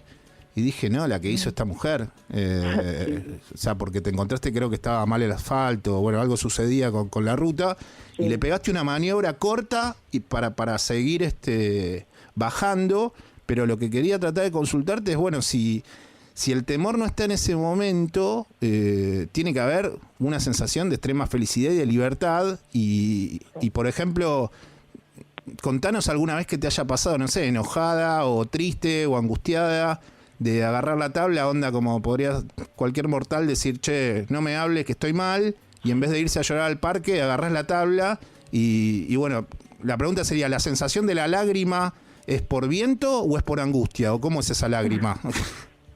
No sé, la verdad es que por lo general, agarrar la tabla enojada o triste y quedarse en ese estado, acordate que yo te digo, esto es como una meditación activa porque es necesario que así sea. No funciona. Me ha pasado muchas veces y a amigas mías que también patinan, de que cuando no nos sale algo nos enojamos, ¿viste? Y queremos, y nos enojamos y ¡me va a salir! Y no funciona. Hasta que uno no se relaja y se conecta con la tabla, no salen las cosas. Entonces, a mí lo que me funciona es cuando estoy mal y voy a agarrar la tabla, es porque me voy a conectar con la tabla y voy a dejar esos problemas, esas tristezas de lado. Por eso es que me sirvió tanto mi vida, vos viste mi historia de vida, me sirvió para dejar esas cosas de lado y aprender a sanar, ¿viste? A sanar a mi niña interna, a conectarme conmigo, a preguntarme qué quiero, ¿viste? ¿Por qué está este mundo alrededor mío? Porque yo vivo la experiencia a través mío, pero nunca entendí por qué salía el sol, por qué llovía. Bueno, hoy tienen un porqué para mí. Sí, bueno, le decíamos a la audiencia que tuviste la mala fortuna que el destino se llevó a tus padres cuando eras muy joven y bueno, y a partir de esos hechos te refugiaste mucho en el deporte.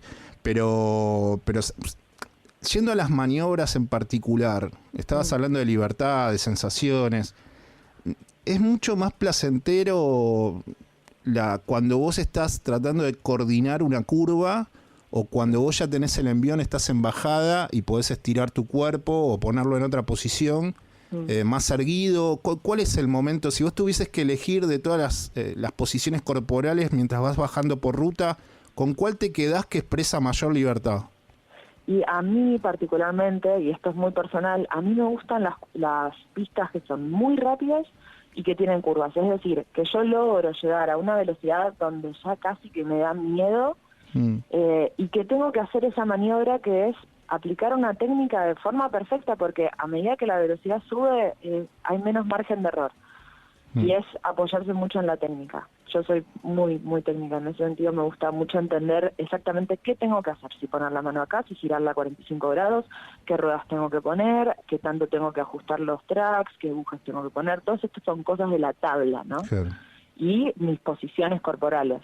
Y a mí mucho justamente me gusta la parte de los derrapes, más que simplemente ponerme, porque había dos estilos muy marcados acá en Argentina, que era como el old school, que se llamaba así, o vieja escuela, digamos, el puro downhill, donde nadie derrapaba, lo único que hacían era frenar al final de la bajada, y después la nueva escuela, que fue una transición acá en Argentina, que ya venía de hace mucho tiempo en otros países, que es esto de derrapar. Y acá no se hacía porque las ruedas salen muy caras, y al derraparlas se van gastando mucho más rápido. Entonces, acá llegó mucho más tarde esa movida. Por eso que también, cuando me fui a correr afuera, eso fue como una novedad. Y yo San Luis, que vos lo mencionaste, lo conozco de memoria, porque gracias a los chicos de San Luis, yo pude ir un montón de veces a patinar, y por eso conozco cada pozo, cada piedrita fuera del lugar. No, te viene un par de maniobras. Después hay otra maniobra, más allá de la ruta, que te aparecen como una especie de arbustos y que haces tac con la tabla y digo, uy, se lo llevaba puestos y hizo una maniobra, pero de toque. Y claro, pasa cuando conoces demasiado el circuito. Para finalizar, lo que quería preguntarte es, bueno, ¿cuáles son las próximas actividades que tenés en la Argentina o en el exterior? Un poco para difundir mucho más el deporte y también para invitar a otras mujeres a que se suban a tablas, a que sean riders, a que bajen a velocidades increíbles y empiecen a sentir un poco lo que sentiste vos en todo este tiempo. Y sí, bueno, lo que se viene, tenemos desde la Asociación Argentina de Longboard, venimos trabajando mucho detrás de escenas, porque con el tema de COVID la verdad que está complicado lograr los eventos, pero bueno, ya se están abriendo así algunas puertas para lograrlo. Ahora tenemos algunas fechas para noviembre más o menos planificadas, estábamos viendo si lo podíamos adelantar a octubre, pero bueno, todo lo que va a ser durante el verano vamos a intentar sacar todas esas fechas que no pudimos sacar en el invierno. Estamos laburando un montón, es la primera vez en la vida que veo que nuestro deporte tiene la posibilidad de legalizarse, de tener un marco legal propio, ¿no? No pedir permiso para que nos dejen hacer algo. Siempre fuimos bastante outcast, o sea, son medio parias, ¿no? Sí. Pero hoy por hoy nos entienden que esto es un deporte, que probablemente va a ser olímpico algún día. Hoy tenemos una selección nacional que la integro, solo por hoy la integro yo, y tengo un coach que es Santi González, por eso decía que es mi compañero, porque él también es compañero de patín y desde que empecé a viajar afuera, que me lo cruzo en todos lados.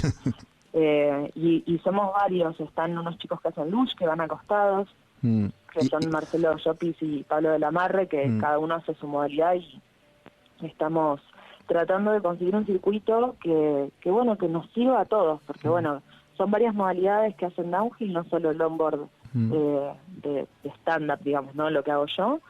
Sabrina, No. y si las chicas quieren tratar de hacer el deporte o la actividad que vos estás explicando en estos minutos, ¿a dónde se tienen que dirigir? ¿Cómo empiezan a conectarse? Está bien, es un mundo que tiene redes, pero tal vez para hacerlo de manera más rápido o con gente que realmente diga, mirá, se reúnen en tal lado, podés empezar a practicar en tal otro, conseguís buenas tablas en tal lugar. Bueno, nosotros nos juntamos en el Líbano, acá en Capital. Le dicen el Líbano, es República del Líbano y Libertador, es Plaza Mitre. Eso es lo más cercano a un evento de downhill todos los fines de semana que podés encontrar acá. Bien. Para empezar está buenísimo. Después hay otras modalidades de longboard, también las chicas hacen mucho otras modalidades como dancing, freestyle, que se juntan en el Rosedal en Palermo. Pero bueno, no es de descenso. De descenso es bastante más complicado, es mucho por contactos, ¿viste? O sea, tenés que conocer gente para poder coordinar un viaje a la montaña. Así que yo le digo a las chicas y los chicos también, que quieran empezar y que no sepan por dónde, que me escriban a mis redes sociales, Sabrina Ambrosi DH, y yo trato de darles una mano porque cada uno vive por ahí en una provincia diferente y yo por suerte conozco gente en todos lados. Bueno, genial. También le mandamos un abrazo a Martín, que es el presidente de la Asociación Argentina de Longboard, que fue el que hizo posible que nosotros nos conociéramos y charláramos en la semana. Bueno, sé que te vas de viaje en unos minutos, así que agradecerte por este tiempo. Te mando un abrazo. Espero que en algún momento nos encontremos ahí en esa plaza, en lo que dicen el Líbano, aquí en la Ciudad Autónoma de Buenos Aires. Y buen fin de semana y gracias por estos minutos de nuevo, Sabrina. Dale, gracias a vos. Que tengan todos un buen fin de también. Y tal vez algún día lográs que por lo menos me saque una foto arriba de una tabla. Yo qué sé, con eso ya es un logro. Eso va a ser muy fácil. Ahora después que se mueva la tabla, no sé. Y me empujan un toque, pero simulamos todo. Dale. Te mando un abrazo. Bueno, mil gracias. Chao, hasta luego. Quien está hablando con nosotros era Sabrina Ambrosi, quien es rider y practica en diferentes circuitos de la República Argentina este deporte. Baja a velocidades increíbles por esa tabla de longboard y estuvo aquí en Paso Valores en AM 1420 con vos. Sin dudas que en la confección del nuevo triunvirato de la CGT la gran sorpresa fue el regreso del moyanismo a la máxima cúpula sindical.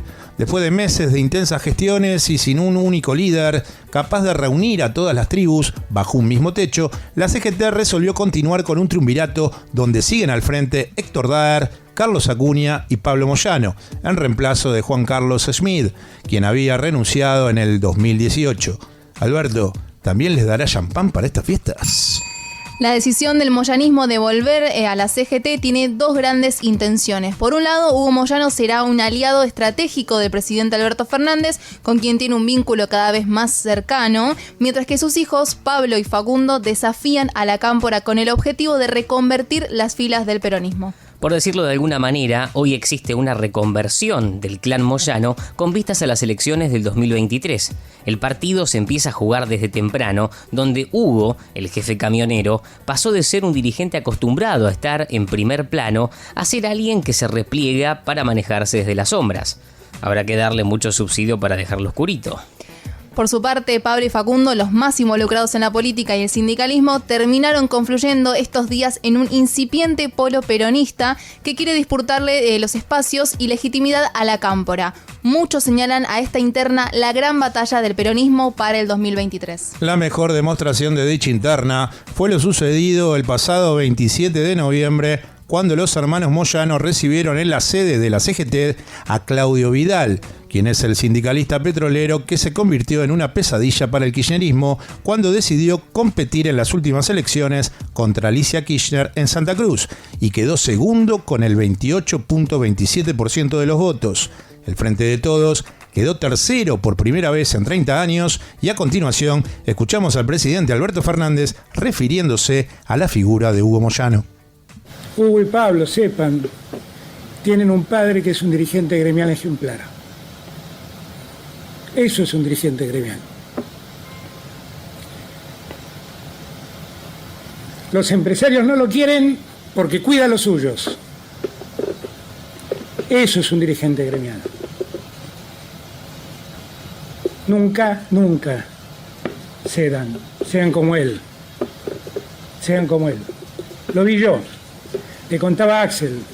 Una vez me tocó cerrar una paritaria, porque Néstor se había ido a China y se había llevado a todos los ministros y me dejó a mí como jefe de gabinete, tuve que cerrar la paritaria de los camioneros. Había un momento que le dije, pará, Hugo, por favor, le estás pidiendo de todo. Y le sacó de todo a los empresarios, ¿pero para quién? Para los que trabajan. Si algo queda claro en la nueva CGT es que la Central Obrera modelo 2022 será mucho más fuerte. Como nunca antes en su historia hubo consenso para el triunvirato donde todos los sindicatos y seccionales que componen al organismo contemplan el retorno de la CGT a la línea de fuego y ponen un especial acento en la unidad interna, la cual consideran les brindará mayor representatividad política. Tanto es así que se perfila una CGT con ese componente decisivo de recuperar el poder perdido. Sin cargos en el gobierno y sin incidencia en las medidas oficiales, el sindicalismo admite que perdió influencia política en manos de la cámpora. Para retornar al poder, la mayor parte de la nueva cúpula CGTista ya definió por quién tomará partido. Y ese hombre es Alberto Fernández.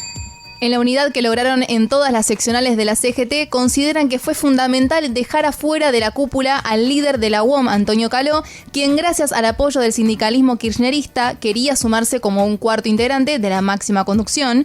Finalmente quedó afuera, pero se encuentra a cargo de la Secretaría de Industria. Por eso algunos creen que no es casual que Caló, oficialista de lazos más firmes con Cristina Kirchner y Axel Kicillof, haya quedado afuera de un eventual cuarteto de conducción. Pero ya saben que el kirchnerismo y Córdoba nunca cuartetearon.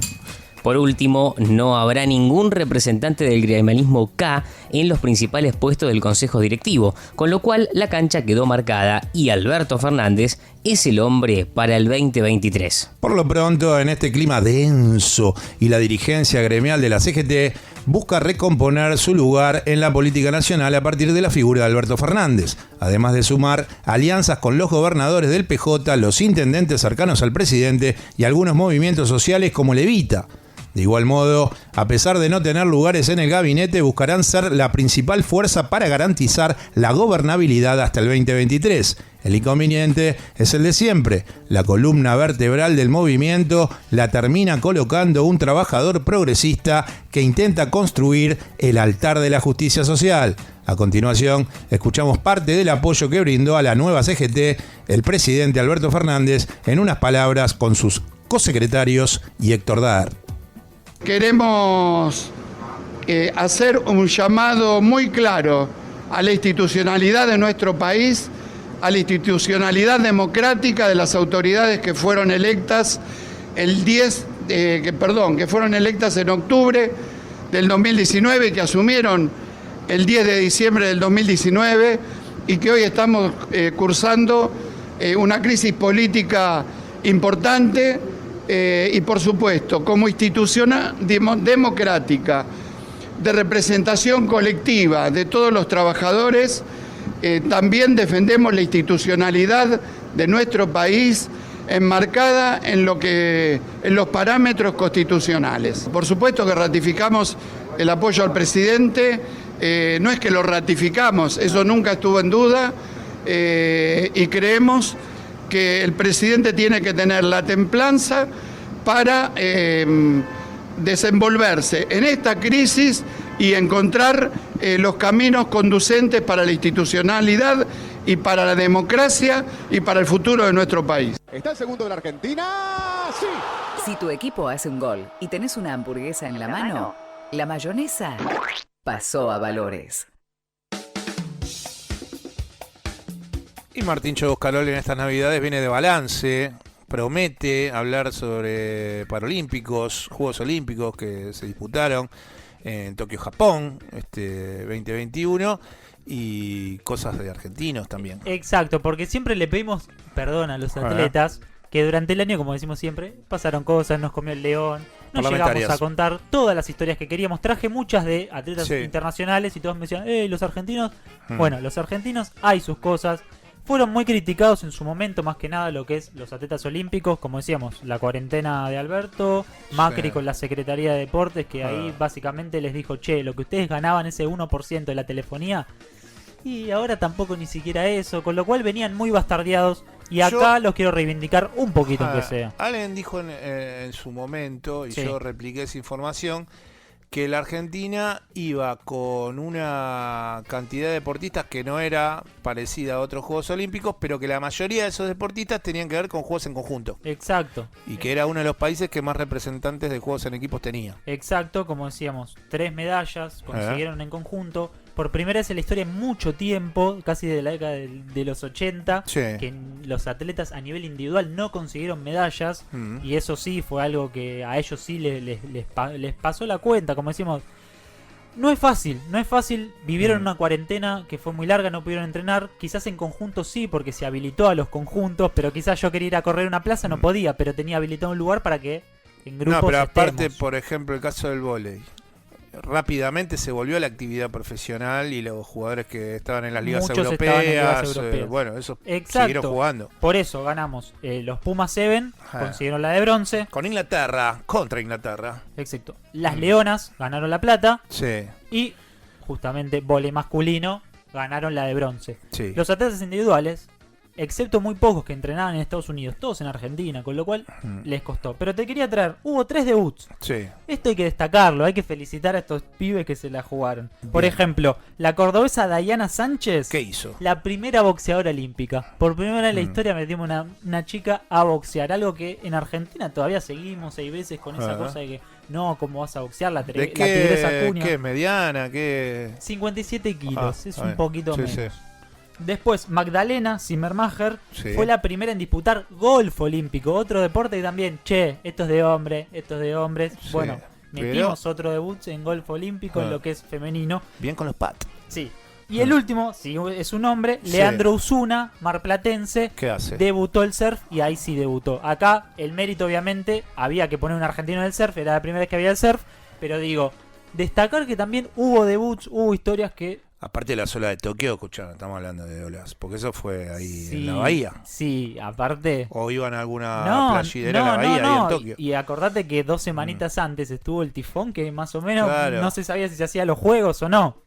Además te quiero decir, una linda historia, esto lo tenemos medio como primicia. Martín, ya nos tenés acostumbrado a esto.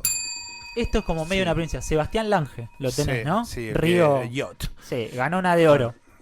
Tiene 60 años, 60 pirulines. Sí. Todos dijimos, este fue su último Juego Olímpico. Bueno, tenemos data que se va a preparar para París 2024. Así que, viste, ese balance, ¿sabes por qué? Porque justamente dijo, los atletas individuales nos costó mucho. Yo cuando terminó, me acuerdo cuando terminó la carrera lo vi. Y que le salió, me parece que la carrera que tenía que realmente hacer las cosas bien, tuvo como hechos fortuitos y no le salió bien, y de hecho se despide ganando. Exacto. Se despide ganando y ahí es donde dice, bueno, tal vez en la carrera tenía que andar las cosas bien, no anduvieron, pero me fui ganando y no estuvo mal. Exacto, y te queda esa espinita y va a tener 63 años en 2024. Bueno, pibe, escúchame. Seguir.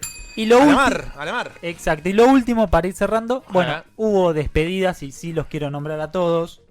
La Peque Pareto, sí fue su último. Bye bye.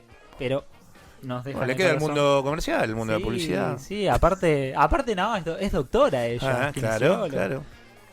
Luis Escola, Luifa, su último Juego Olímpico.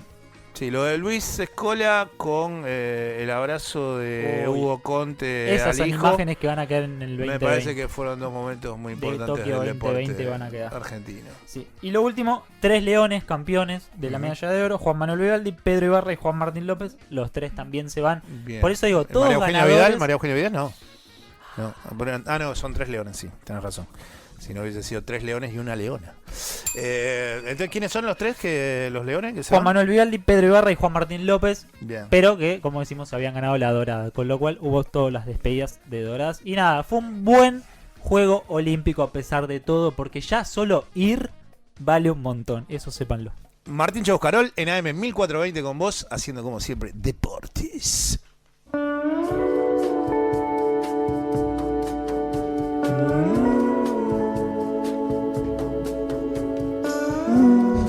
Qué música que, ¿no? Sí, de sí, playa. sí. ¿Vos hiciste surf en Claromecó, Andrés, en algún momento? No. Me muero Más por que verlo haciendo barrenar con la tabla, más de eso no. Vos y el neopren, en algún momento, en tu piel. ¿Lo Sí, sentiste? Podría ser. No, pero no. Podría nunca ser, usé. es nunca lo usaste. Nunca lo usé, no. O sea, nunca rozó tu piel un No, neopren. porque nunca me metí al mar aparte en invierno, o sea, pero sé que funciona y si querés hacer surf tenés que tener todo el equipamiento. ¿Y las patas? Las patas... De rana sí. Eso sí. En la pileta cuando hacía natación. Ah, bien, Sí, bien. sí, sí. ¿Color de las patas negro o...? No, las famosas patas verdes. Sí, sí. Y Las negra. famosas patas verdes. Sí, bueno, sí, porque, sí, no, porque mucha el- gente la tiene, la pata verde. Vos vas, caminás por Avenida Rivadavia en cualquier horario y ves un montón de gente con patas patas verdes. verdes, O sea, sí. dices, che, vengo de, no sabés, están baratas en el local de acá a la vuelta. No sabés, te regalan las patas verdes. Para las patas verdes, las patas verdes. Aparece la Y gente bueno. ahí en primera junta. Bueno, nos estamos yendo de este programa, señores. Estuvo en la operación técnica Charlie de la People y en la producción, como siempre, Florencia Santolini. Sí, disfrutando de la Navidad. Sí, y bueno. No creo que Flor esté disfrutando de la no Navidad. le gusta mucho la Navidad a Flor. No, le pero gusta... como yo leo los mensajes de Flor por email, a veces me gusta pincharla un poquito. Bien, estuvo también Martín Chauscarol, nos estamos yendo. Nos vamos y nada, disfruten de estos días. Sí, básicamente duerman y descansen de todo lo que comieron. Claro. Eso es una realidad. Agustina, nos vamos. Muy bien, recomiendo hacer digestión porque dentro de unos días se vuelve a tener una comilona importante, así que lechuguita esta semana. Agustina Pérez Huerta con nosotros, el Cata, Andrés Catalini. Muchas gracias. Y quien les habla, Marcelo Aymar. Estaremos el próximo sábado a las 11, que va a ser sábado primero, haciendo Paso Valores por AM 1420 con vos. Les mando un beso. Chau.